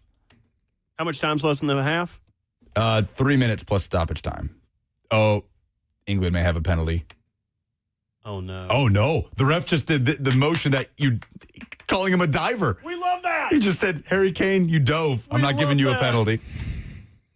You flopper. This is getting spicy in Atlanta right now. We love to see it. Lucas will keep us updated with that. Are we going to do Friday Fire because it's our Friday? Okay, very good. Can. Friday Fire. We're going to tell you the positive things that we are celebrating this week. If you have one, 615-737-1045. You can share it with us in the audience. If not, we'll give you ours coming up next.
Buck Rising is one of the least positive people on the planet. So to combat that, we've installed a new segment where he's forced to be positive. This is Friday Fire. Because it's Friday. You ain't got no job. 615-737-1045. What's your Friday Fire? It's our Friday because we're off tomorrow. We're off on Friday. And then the holiday, July 4th. America's 250th birthday. 615-737-1045 if you want to share your moment of positivity on this short work week with us. Hopefully it is a short work week for you. And we will share ours with you here in just a second as soon as Lucas composes himself. What, do they score? Or Look at this crazy save. This Congo goalkeeper's having the game of his life. Goalkeepers have been having a moment this year. This has been the tournament of the goalkeeper. That's an unbelievable save. My Friday Fire is the Mexican celebration after they won yesterday. Yeah. So Lucas was talking about what is the name of the curse that they broke? Or the thing that they've been fixated on? El quinto partido. So that's the fifth game. So they've been obsessed with advancing to a fifth game in the World Cup because they have not done so in 40-something years. Yeah. So they were able to do that yesterday with a 2-0 win over Ecuador, and the scenes out of Mexico City are electric. The sports joy out of the World Cup, tough to match, but to see that, pretty cool. Didn't you pull this off a Grand Theft Auto playlist? That's where I first found out about this song. I made a whole playlist on Grand Theft Auto, so whenever I got into a car, El Sondito was playing. Bing, bing, bing, bing, bing, bing, bing, bing. It's delightful. Oh, that's great. My Friday Fire is Cody Gakpo. He is a Dutch striker. He plays for Liverpool, but he's one of the best players on the Dutch team. And during the game against Morocco the other night, prior to that, a few days ago, Cody Gakpo and his girlfriend lost their child. She was pregnant and she miscarried. Horribly tragic thing to happen to him, to them, in the middle of this moment. And he chose to play. He chose to play either the following day or the day after that against Morocco. And Gakpo ended up scoring the goal that gave Netherlands the lead in this game against Morocco. Now, Morocco equalized. The game ended up going to penalties. Morocco won and advanced. But Cody Gakpo, after he scored that goal, I mean, there was no celebration. He just collapsed, went down onto the ground, hands over his head, and the emotions just poured out of him. And his teammates dogpiled him and the support he was getting. You've never seen so much emotion on a player's face after scoring a goal in a competition on a stage like that. So in a horrible moment for him and his family personally, Cody Gakpo having that come together to score a goal for his nation in a World Cup was really cool to see, and the support from his teammates after the fact. Obviously, they lost, but that was one of those moments that makes this thing special. Turn your screen to the right. Yeah. And then DR Congo, if they win this game, will be part 2 of my Friday Fire.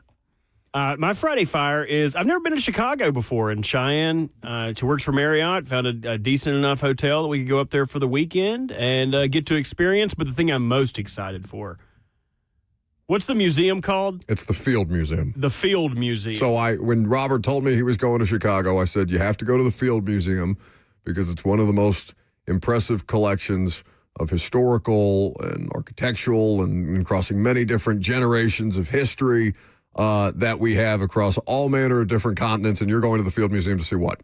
No, I enjoy museums. No. Why are you going to the Field Museum? I have a general admission to get into the Field Museum, and I will enjoy doing that. But I also bought admission into the Pokemon Fossil Museum that's being housed in Chicago. Previously, it was in Paris for a full calendar year, and then it came to Chicago. It is there until April. I cannot wait to go see Aerodactyl and Kabuto and Omnistar and all those fossil Aerodactyl and just all of them in their life-size glory, and make Cheyenne buy me a Pokemon magnet. They have a 4,000-year-old ancient Egyptian royal boat, and you're going to see fake Pokemon fossils. I'm going to see both of them, but I'm also going to see Pikachu riding the Aerodactyl. Okay. You're going to have a great time. I'm so excited. Eat some Italian beef while you're there. Apparently, the oldest steakhouse in America is also in Chicago. Cheyenne got us reservations there. Oh, awesome. So I'm so tickled. I cannot wait to just What's the name of it? Here, I'll tell you in a second. What you're going to learn about me is I don't plan anything for What I'm going to learn about you after...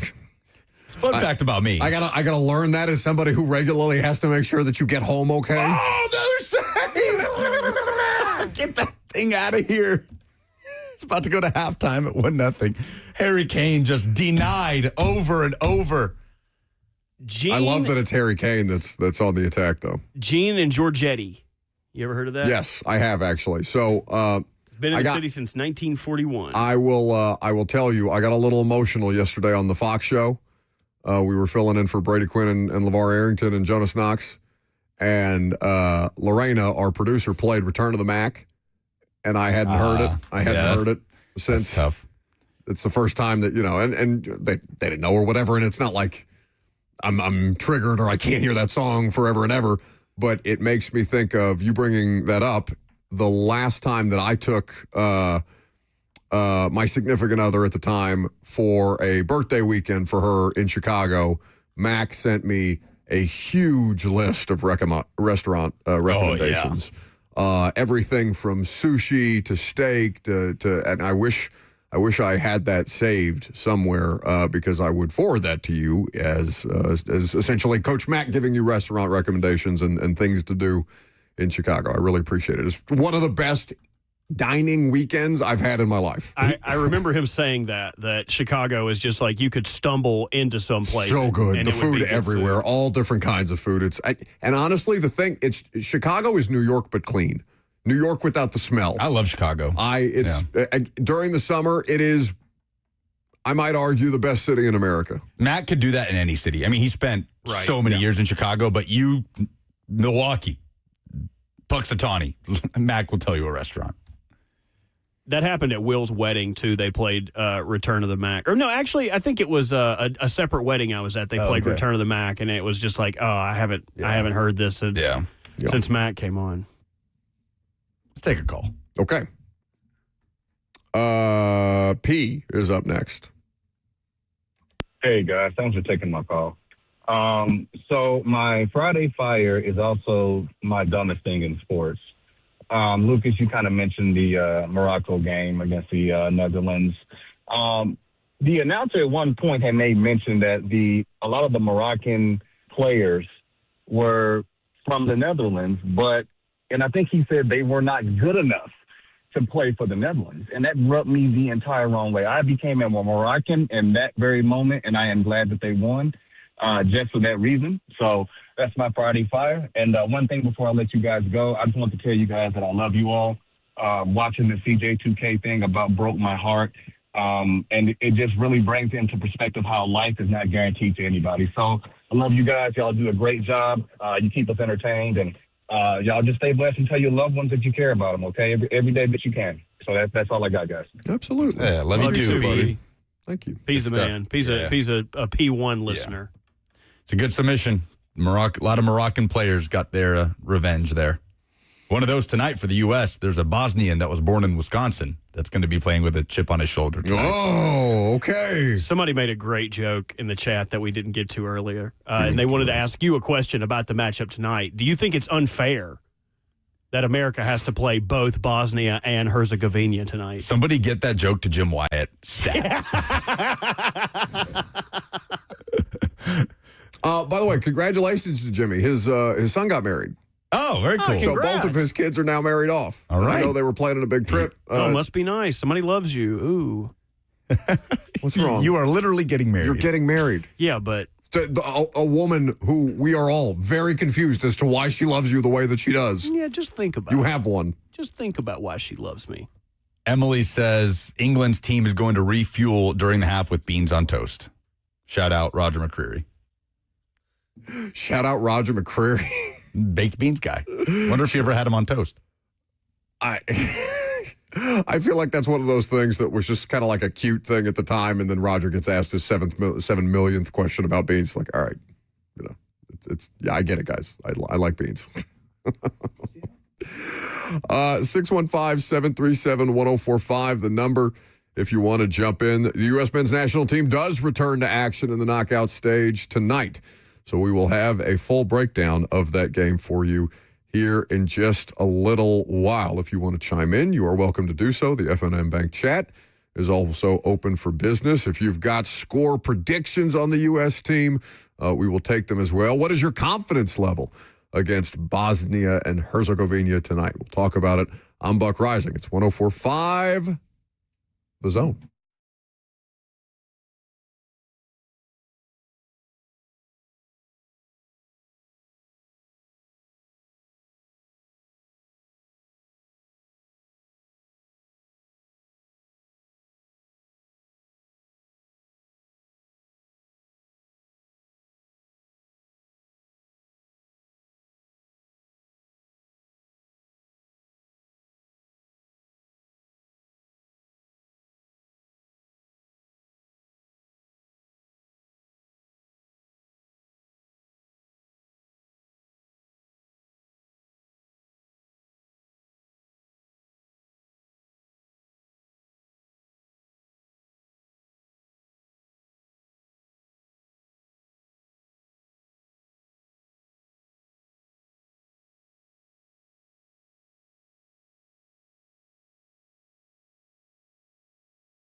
How much more time? How much more time till Congo does the unthinkable? That should have been the show's title.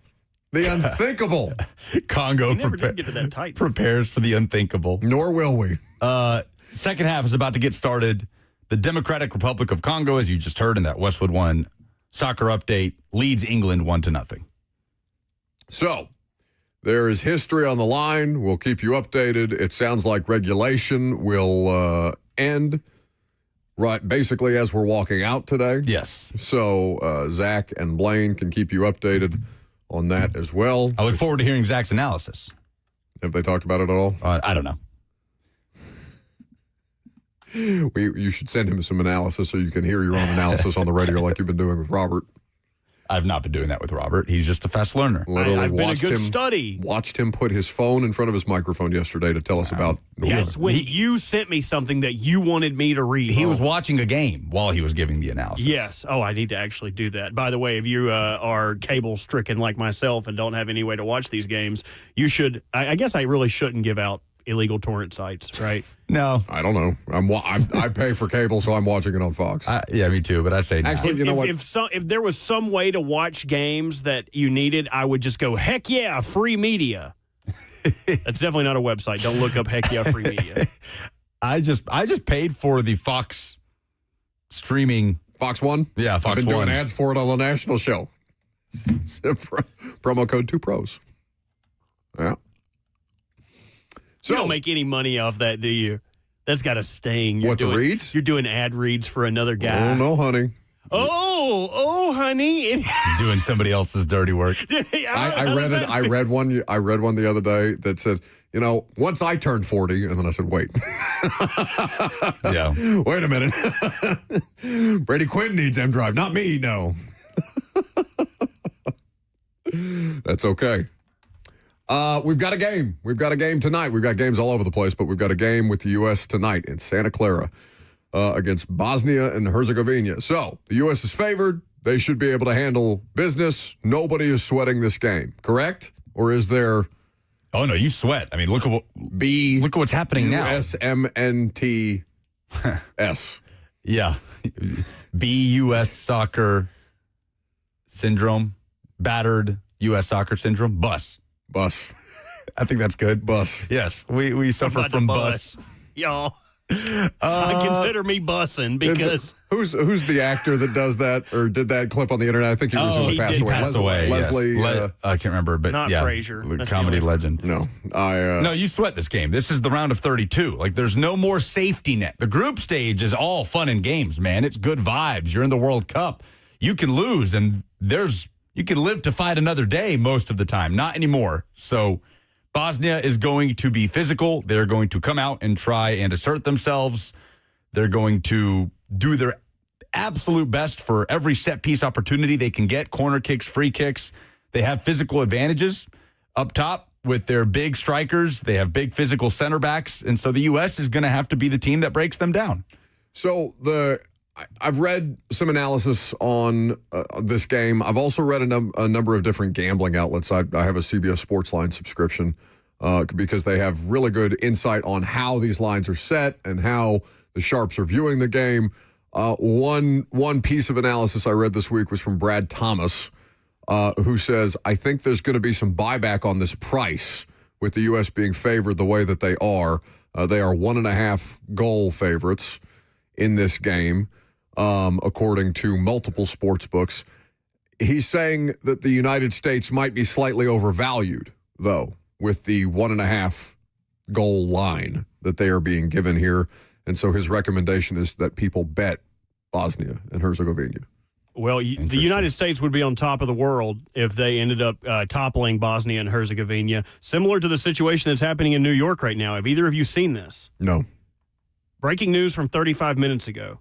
2 people have climbed to the top of the Empire State Building in New York City, holding a banner from the skyscraper's antenna reading, "When the power of love beats the love of power, the world will know peace." They are currently standing at the very tippy top of the Empire State Building, holding on to the top antenna. A man appeared to propose to the woman at the top of the Empire State Building.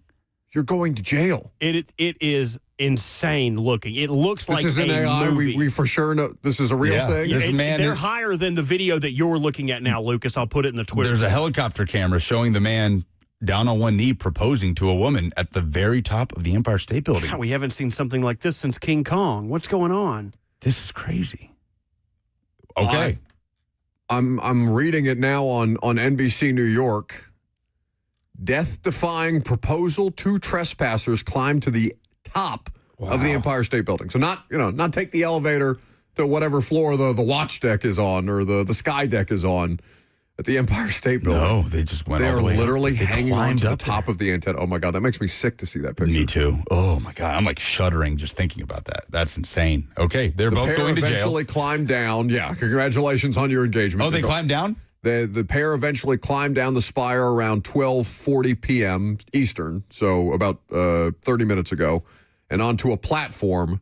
So they climbed to the top. Okay. Then they climbed down from the very antenna to propose.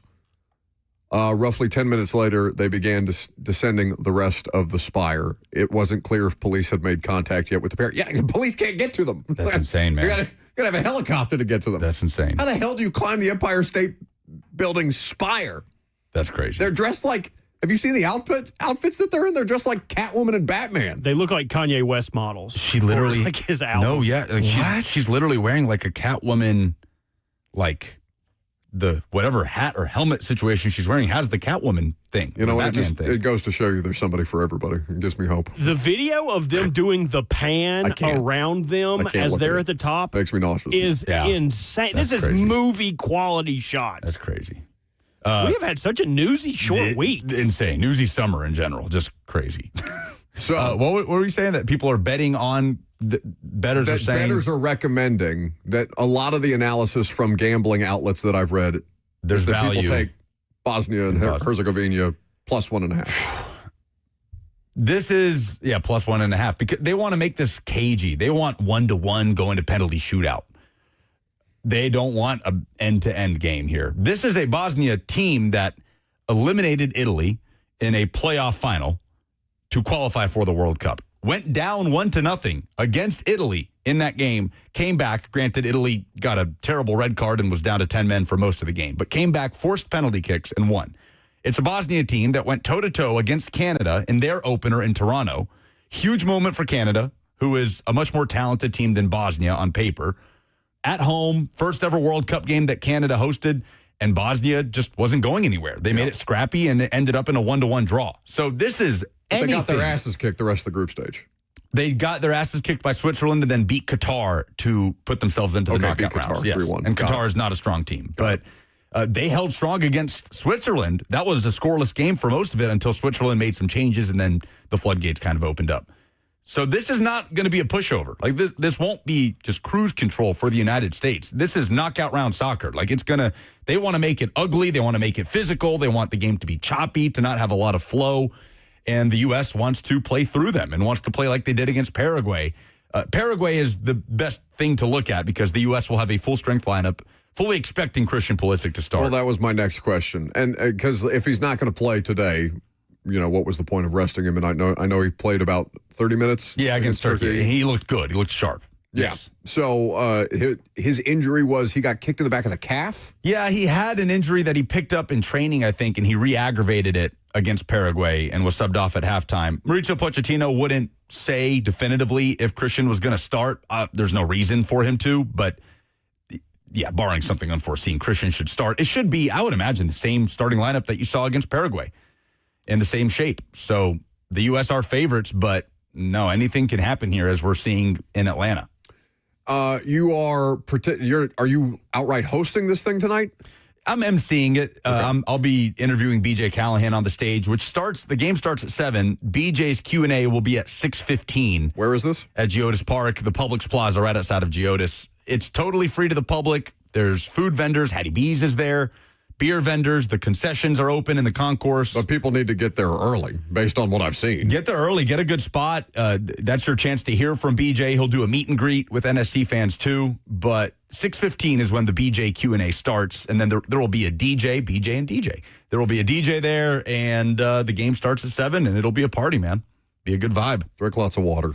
It's hot as hell. Yeah. Go to NashvilleSC.com to RSVP if you want to lock in a spot, because it's very possible that it's just completely packed and folks that are walking up, have to get turned away. If you put your name in, then you can avoid that.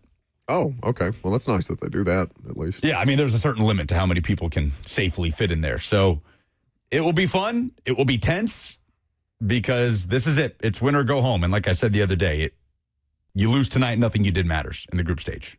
And it turns toxic quickly. Puka is saying there's a live stream of this Empire State Building proposal situation, but they have since stopped showing it live, or at least put it on delay because they are afraid that the two might jump. Yeah. Oh, no. I mean, who knows, man? You want that live stream on CNN?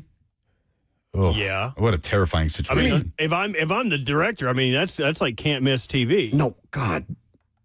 That's, horribly crass. Well, I mean, like, it is, but, like, also, like, Jonah J. Jameson, like, it's Spider-Man, would he not be like, I need pictures? I would want them. J.K. Simmons in a control room at CNN. Like, I think there's enough people, Robert, I think they would get in actual trouble. Yeah. I think they would be in danger of, I don't know if they would outright, like, lose or yank CNN's license to broadcast or something like that. But you run the risk of showing people a suicide on television.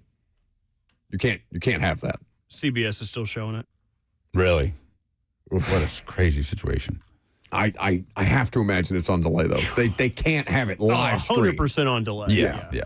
Right now, the helicopter's just doing a wide shot as they rotate the Empire State Building. Oh, it says they're in custody now. That's probably why. Oh, good. Okay. So everybody's safe. Man. Congrats to them. So that kid from Wisconsin that I mentioned, Esmir Baraktarovic, born in Appleton, Wisconsin to Bosnian parents, and came up in the New England Revolution Academy, played for New England, has played games at Geodis Park. And now he's playing in the Netherlands, but represented youth U.S. national teams. And he chose to represent Bosnia at the senior level, quicker path to the field. He scored the game-winning penalty for Bosnia to eliminate Italy from qualification. And I imagine he starts tonight, but he will be a creative outlet for them on the counter if he does. And he will, like I said, have a chip on his shoulder going up against the nation of his birth. Okay, can we talk a little bit about this? Because he's born here, but he's not playing for us. Yep. And that's fine. If he's got the tie to Bosnia that he does. Yeah, his parents fled a war-torn Bosnia to come to the U.S. We have a similar situation with, forgive me, Fuller and Balogun? Yes. His situation's crazy. Okay, so walk me through that, because I'm not, I noticed that Japan's goaltender is black. Yes, he has. And I can't remember, one of his parents is Japanese. Yeah. He was born in the U.S. Japan's goalkeeper technically could have represented the U.S. Because like there's a lot of these situations where I'm like, okay, yeah, I'm not like I was just caught off guard by the fact that Japan's goaltender was black. Yeah, I mean there are dual nationals. Yeah. There are people that are born in countries that are raised in households that are from other countries. Like in a universe far, far away, where you and I were athletes and professional soccer players. Oh, I thought you were. This Congo goalkeeper. Well, you're right. I misspoke. If you were an athlete. But like if we were, Congo's keeper's having an unbelievable game. This is crazy. If you and I were professional soccer players, you would be eligible to represent Egypt. Yeah. Because you have an Egyptian father and an Egyptian passport. Right. I would be eligible to represent, and you would obviously be eligible to represent the U.S. I would be eligible for the U.S., Brazil, and Italy. So that's just how it works. If you have the passports, you have the parents, or if you're a natural-born citizen. So Fuller and Balogun, the U.S. striker that had an incredible game against Paraguay, scored 2 goals. He has Nigerian parents who were living in London. They were Nigerian immigrants in London who traveled to the U.S. on vacation. Oh, my God, I just saw that save. Yeah, incredible. So his parents traveled to the United States on vacation while his mother was pregnant with him. And then when they were trying to board a flight to go back to London, they wouldn't let her on the flight because she was too pregnant to fly. And she had to stay in New York, so he was born in New York. And then they immediately flew back to London, which is where he grew up, and he played for English youth national teams. He was part of Arsenal's academy, developing as a young player. He's an American citizen because they wouldn't let mom on the plane. Literally, that's why Fuller and Balogun is eligible to represent the states, because he was born in the U.S. because they wouldn't let her on the plane. We really lucked out with that one. Shout out, It's like the shout out inverse. TSA. That's like the inverse of no room in the inn. Yes. Like Jesus, you can't stay here. We're full. No room on the like, plane. No, you can't leave. You got to stay here. So he could have repped the U.S., Nigeria, or England. And England wanted him in their player pool, but again, easier path to the field. He would not be starting on this English national team. He is obviously a key part of what the U.S. is doing, and he's a good player. So if Congo was to do this, you said it would be like a 16-1 in the NCAA tournament. Easily. Yeah. Oh, yeah. So This is their second ever appearance in a World Cup, Congo. And they would not have qualified if not for the expanded format. So England would crater. Oh, my goodness. It would be so toxic. There was already, controversy over Thomas Tuchel, the English manager who is German. His selections. I mean, that's how they're desperate. They said, let's go get a big name manager, like what the U.S. did, like what Brazil did. There are more foreign managers in this World Cup than ever before.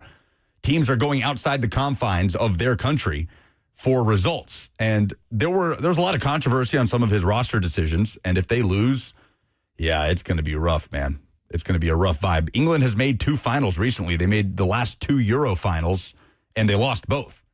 So the it's coming home thing has not quite worked out, and this would be a catastrophic failure. Speaking of Pochettino, I saw that he recently apologized to the media. Yeah, we have this audio.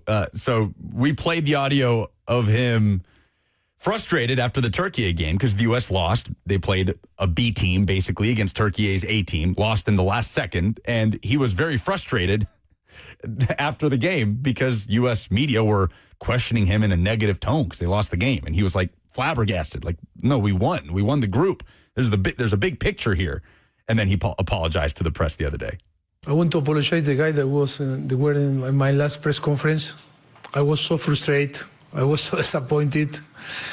And I take with you and sorry for that. And, it was my problem, not your problem. And I was so upset after the defeat against Turkey. Now we can continue. I love him so much. I do too. He has a charisma for sure. Does he have a nickname? Poch. Pochy Bear. I want to. He's like I just want to like hug him. He's so you want to nice. see something that'll make you love him even more if you haven't already seen it. I'm not sure why a woman is interviewing Pochettino in Portuguese. Oh, okay. But the U.S. men's national team, like social media channels, posted it. So he's being interviewed in his native language about country. Well, that's not his native language. Was it in Spanish? Oh, I'm sorry, in Spanish. Okay. He's from Argentina. Right. So he's being interviewed in Spanish. And he's talking about his love for country music. Oh, yeah. Like he and the coaching staff, they get down to Luke Combs. Yeah. And Langley. And fish, golf, hunt, drink. Your boy Pochi Bear is putting on the Luke Bryan in the locker room after the fact. He shouted out Nashville. Did he? Me gusta la música country. Cuerpo técnico, nosotros tenemos siempre día previo a la noche estar todos juntos y poner. Okay, never mind. I thought he's saying the day before games. Well, no, but it's still funny to hear him say Luke Combs in that accent. let me find where he. Oh yeah. Here we go. We can do it. Luke Combs, Lightning Wilson, Ella Langley, ¿no? Muy bien, necesitamos de todos, por favor. Necesitamos, tienen que venir con nosotros. Acá son muy bienvenidos. Claro. Very welcome. He's inviting the country singers. They're all welcome. Next time we're in Los Angeles, let's go. Yeah. You guys will hang out with Freddie. How about you hang out with Poch? He was saying the day before games, he and the staff just are vibing out, relaxing, listening to country music. He likes Lainey Wilson. Why don't you? He doesn't. He's not able to distinguish that she is a fraud. Lainey Wilson. That she is fakey Wilson.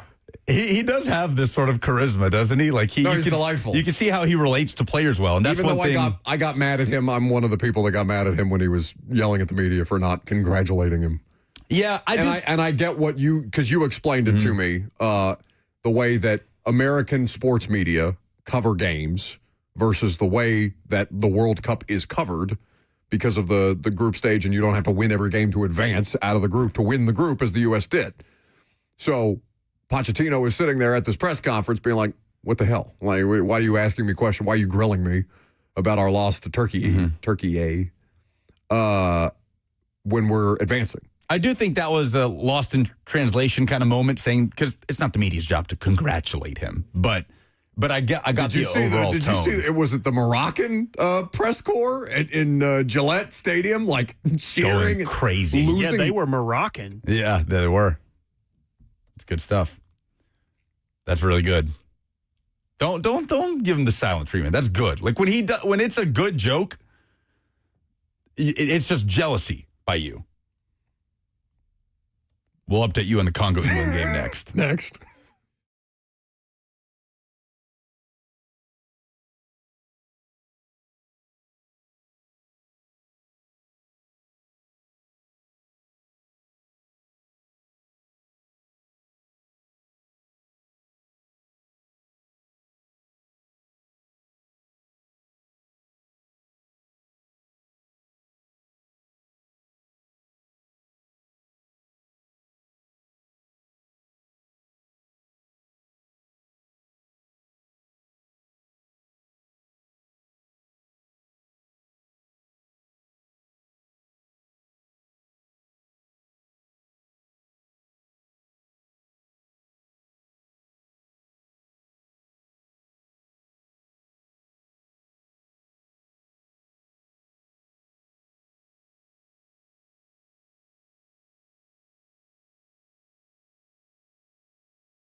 God love Lucas. He's got the patience of a saint. He's having to explain to, I mean, really more to me than Robert. Robert, you seem like you picked this up pretty He knows quickly. ball. And not just the fake analysis that Lucas and I have been sending you. He's having to explain just fundamentally basic rules about soccer to me as I'm watching this England and Congo game. English fans sweating it out in the stadium. It's an indoor stadium. Well, I guess they don't have the roof open for this, right? No, it's nice and cold in there. 1,000 degrees outside in Atlanta or in Atlanta Stadium. Don't call it Mercedes-Benz Stadium. So we have had a number of big star performances carry the day throughout the course of this World Cup tournament so far. Mbappe yesterday, Haaland yesterday, certainly living up to the rest of their peers and their respective performances. Harry Kane has had a number of attempts today, and the Congo goalie has just been awesome, as you have heard Lucas kind of vocalize throughout the course of this last, I don't know, what time the game started, 11 o'clock? Yeah. Yeah, we're in the 66th minute. So let's say that Congo does the unthinkable and upsets England today, and they go play Mexico on July the 5th. That would be yet another upset in a tournament that has had many upsets. We have talked about Germany getting sent home, and maybe Germany was not that impressive, and you called them fraud, I think. I didn't have a ton of confidence in this team going in. In fact, they lost to Ecuador in their last game of group stage play, Right. so they were already uninspired going into the knockout round. Spain is supposed to be one of these teams that could win the World Cup, and Spain is also...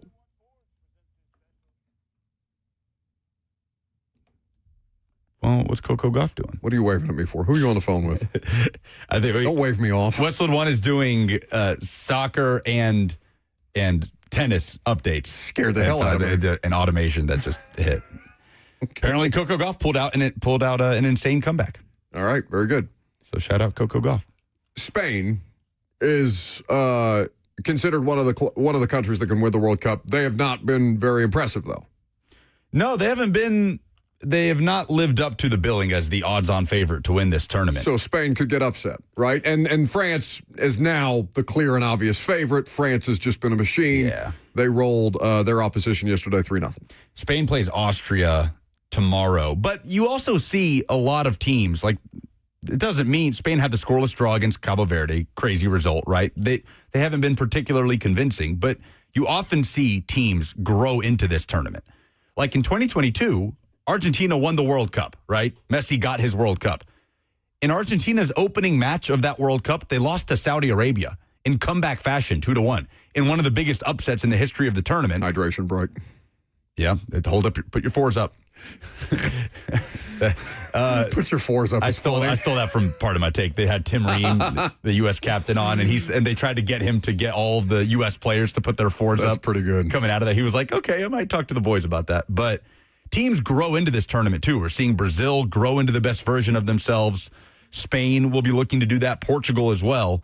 So we've seen that before. Spain lost their first game in the 2010 World Cup to Switzerland and ended up winning that whole competition. So, yes, they've not looked convincing, but it doesn't mean that they can't build into something in this tournament. So I bring these up because I want to know whether upsets are a good thing in the World Cup. Because upsets are treated as, excellent no matter what the situation would be, but I still want to see the best teams at the end of the day. Now, if the best teams aren't putting forth the best performance, then are they in fact the best teams? And we're just associating the names and the flags that we usually say, okay, these are the, as you, I think, said before this started, 6 or 7 teams, very good, that could win the World Cup this year. I still want to see the best. I want to see England if England is better or are better, if England are better than Congo. I also love the idea of Congo getting the joy of the upset. So help me find, like, what's in the best interest of the soccer-consuming audience right now? Because I have to think that England advancing is still in the best interest of us seeing the best possible matches in the round of 16. It's a great question because the winner of this game plays Mexico in Mexico City for a spot in the quarterfinal. Right. And if that's England versus Mexico, like I said, I think that would be the best environment of this tournament, bar none. But at the same time, the history that would be Congo winning this game. After Congo beat Uzbekistan, Yohan Wissa, the forward that scored 2 goals in that comeback, talked about doing it for people back home. Congo is a war-torn country, right? It's a bad situation in the Democratic Republic of Congo. So the joy this would bring to those people, for me, supersedes everything. Supersedes our want to see the best players playing in the biggest games. We will get the best teams in the world competing for this trophy. 8 countries on the planet have lifted a World Cup for a tournament that's happened every 4 years since 1930, with the exception of a blip. World War II kind of prevented that for like 12 years. Small blip. But a small little thing that was happening. That's the thing. But in the end, we'll get both. We get the shock results, and we get the France's, Argentina's, hopefully Brazil's competing for the trophy. Interesting. So I mean, on a number of fronts, best World Cup ever. Robert is not here to support me right now because he's on the phone and looking very serious as I try to make jokes at his expense. He's backing away slowly. No, it honestly, this has been my favorite World Cup of my lifetime, because just getting to watch people embrace it, with it being in the States and on our doorstep, like the results and the star power have been great, but seeing it all happen here has been, I mean, I can't even put into words how awesome and how fun it's been for me to have people suddenly, hitting me up about it and wanting to talk about it and being invested in this thing that literally is the foundation for my love of all sports. I mean, how much, just us, like you have me and Robert talking about a sport in which I would not say that we know nothing about, but that we know precious little, right? And we're doing essentially two hours out of 3 hours a day on the World Cup, because it's as compelling as anything that I can remember in my sports lifetime. Now, we are not collectively, the three of us, old enough to have 1994 as a memory when last the United States hosted I wasn't the World born. Cup. So if you're basically over the age of 40 and you're listening to us like, oh, you guys don't know bleep, this was just as cool the last time, I'm still going to push back on that notion because, again, there are negatives, many, many, many more negatives to social media than there are positives. But the instantaneous ability to experience Scots in Boston and Koreans in Mexico and all these Brazilians and Norway in Times Square at the same time as the Knicks are winning the NBA Finals. Like, these things are readily available to all of us at the snap of a finger or the press of a button on Twitter. And again, there's a lot of bad things about Twitter since Elon got a hold of it. This is not one of them. This has been healing on a number of fronts. So not only is it the joy and the excitement and the competition of the World Cup itself, it is the universal joy that you get to experience from every nation at the same time, and then also see the way that they erupt when Scotland gets bounced from the World Cup and an hour later fires their manager, and South Korea commissions a state investigation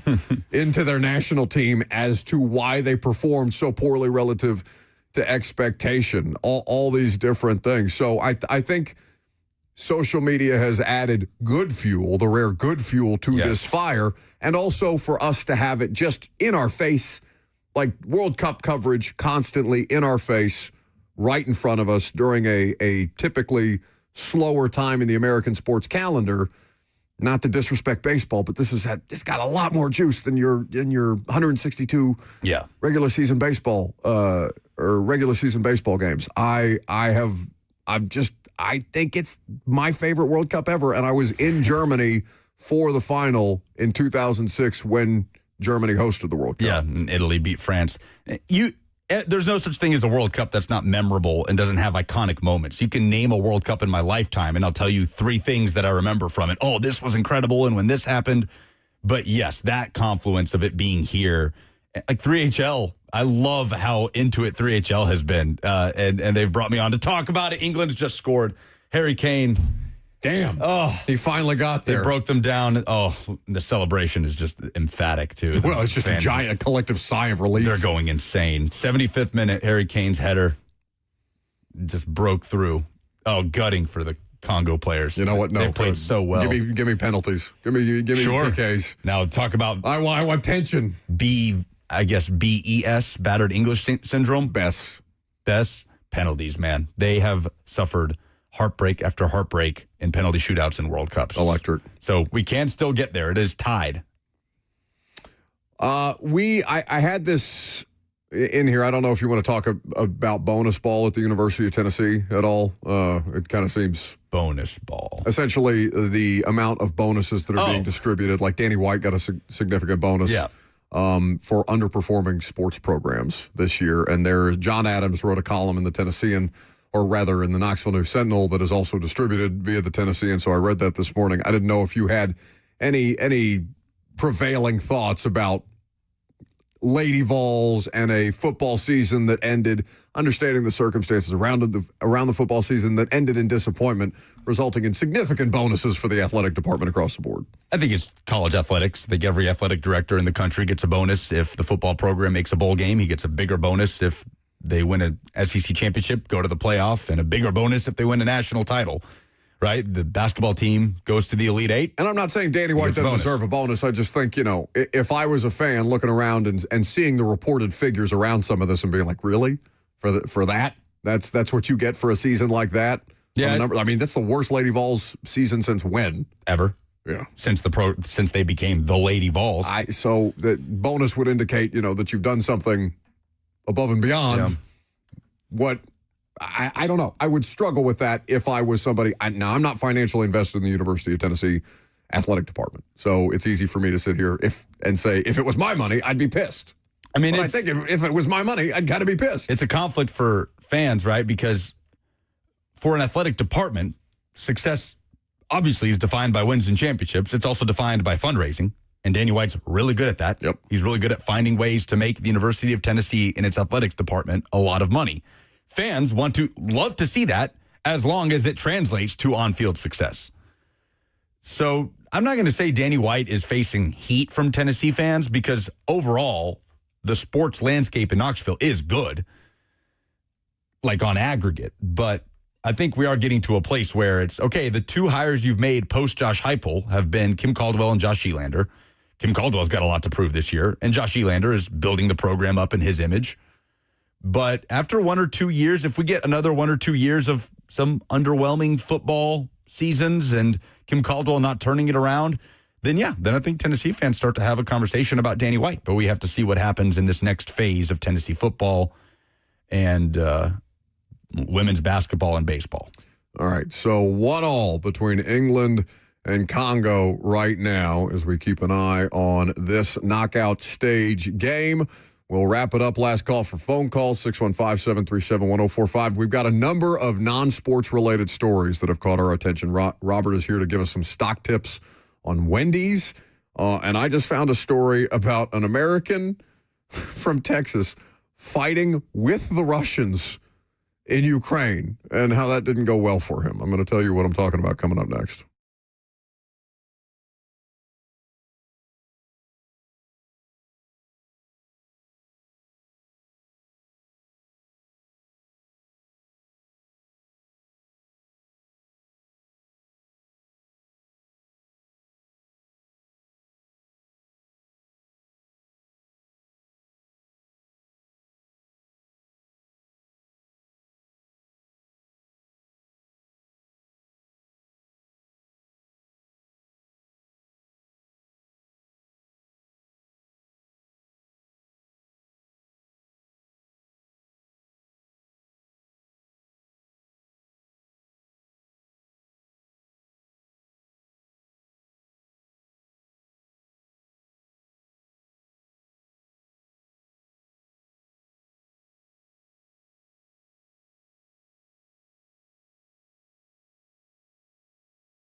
Welcome back to the show, fueled by Hetty B's Hot Chicken, the best hot chicken in the world. We are still tied 1-1 between England and Congo in the almost the 82nd minute of this knockout stage game. Last call for phone calls. Have you got them? 615-737-1045. All right, I've got GameStop. I've got Wendy's. I've got a Texas man fighting with the Russians in Ukraine. Which one do you want?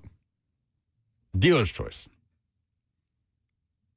Wendy's. Let's start with Wendy's. What's going on with Wendy's? All right, you guys remember the big GameStop fiasco 2 or 3 years ago where GameStop was being shorted? If you are not into stocks and bonds and all of the ching, ching, ching, ching, ching, ching, ching, ching stuff, then shorts are basically when someone is going to bet, hey, I bet that their stock price is going to be below X on this date. You would make a bet for that. It's essentially betting on financials. So apparently a lot of people have been putting in shorts for Wendy's. You've noticed articles coming out about Wendy's lack of quality. I think something of that is tied to it. But Wendy's is the newest short squeeze since GameStop. So a short squeeze is when all of these rich financial people bet that the price is going to be lower. All of the poor people like us increase their market cap by buying Wendy's stock so that their number would not be below that number. If that happens, Wall Street and all the people making shorts lose a lot of money. Wendy's stocks would explode because of the larger market cap. And that is what I'm doing. I also found out that Wendy's pays divvies. If you're into divvy payments, 6.6%. That's pretty good for a really crappy hamburger joint. So I bought 100 shares of Wendy's yesterday.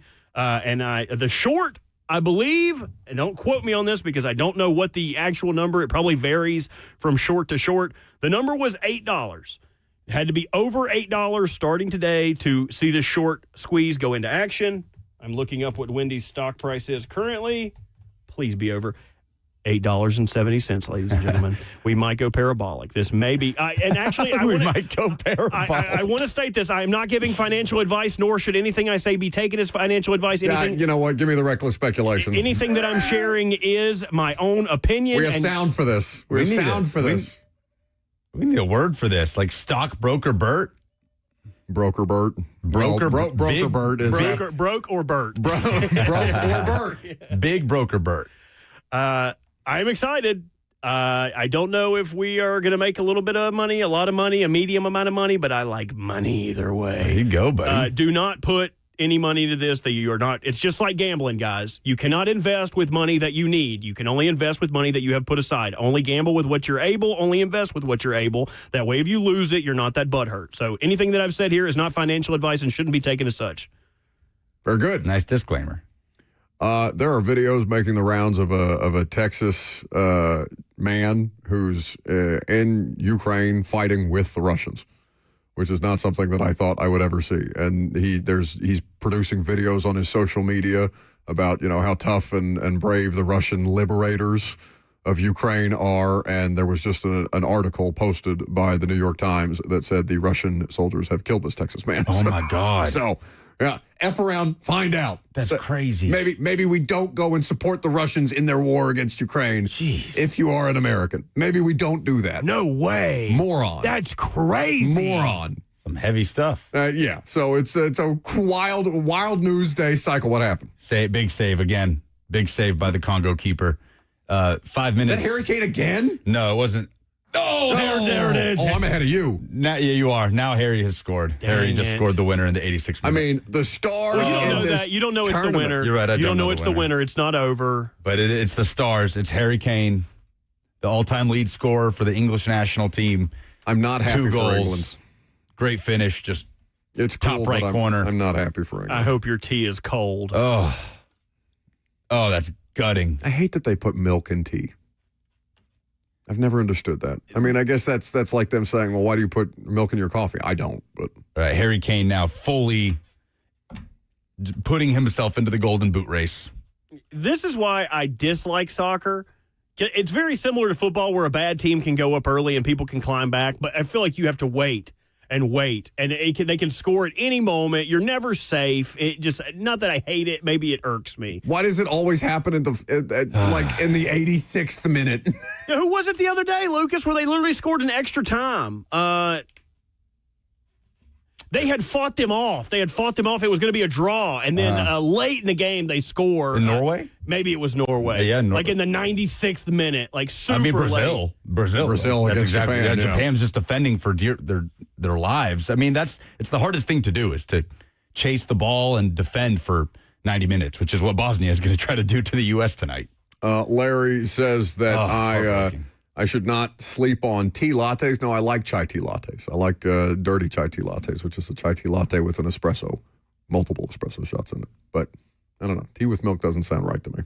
I think that's actually 5 goals for Kane. So this Golden Boot race is insane. Yeah. Who's the best player in the tournament? It's Mbappe. It's Mbappe or Messi.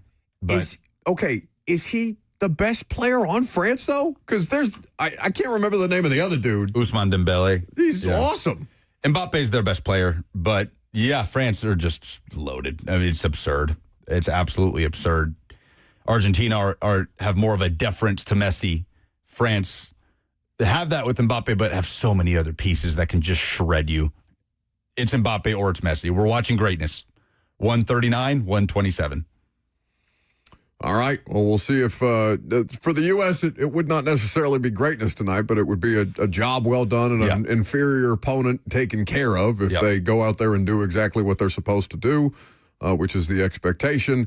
If they, I don't want to even put this into the universe, but since we don't have a show tomorrow to talk about whatever the result is, what if they lose? This is it wouldn't be a national disaster on the scale of if England were to lose to Congo or Germany getting bounced or any of these other things, right? Because we were just happy to be here, kind of. It would get toxic, man. I mean, there's an offer on the table for Mauricio Pochettino to coach this team through the next World Cup. It's the type of thing that you could see it just ending that relationship, and maybe it's best to move on as good as the vibes have been. Like, it sounds reductive almost to say that. But Robert, what happens if you lose Pachi Bear?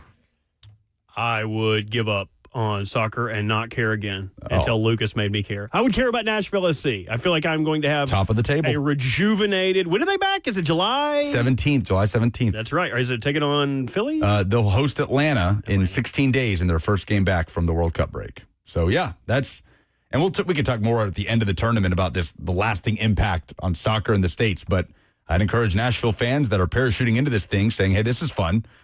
The team next door, the team in your backyard, is the best team in the league right now. And they play a really fun brand of soccer and score a lot of goals. So this is, by the way, my last show for a week and a half.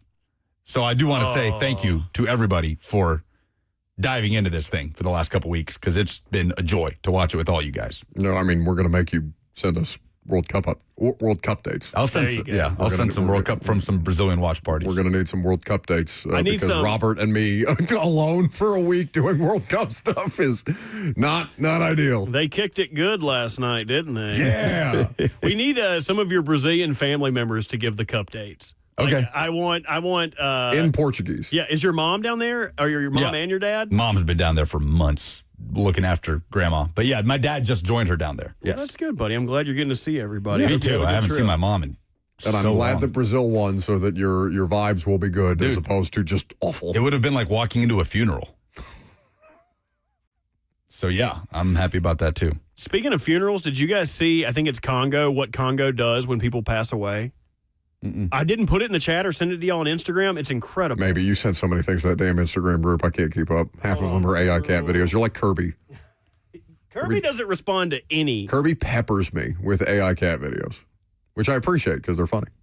So maybe it is Congo. God, I'm not even going to talk about it if I don't know. Oh, it is Congo. Okay. No, Ghana. So when people pass away in Ghana, the coffin that they put them in is symbolic of their life. So if someone passed away in Ghana and they were a crab fisher, their coffin would be a crab. What would yours be? Oh. Cigarette? It would be like a cigarette, a carton or a box? It would be a purple and yellow cigarette box where I am one of the cigarettes. You would have to open up the lid to see me in there. Where I am one of the cigarettes. Smoke my body.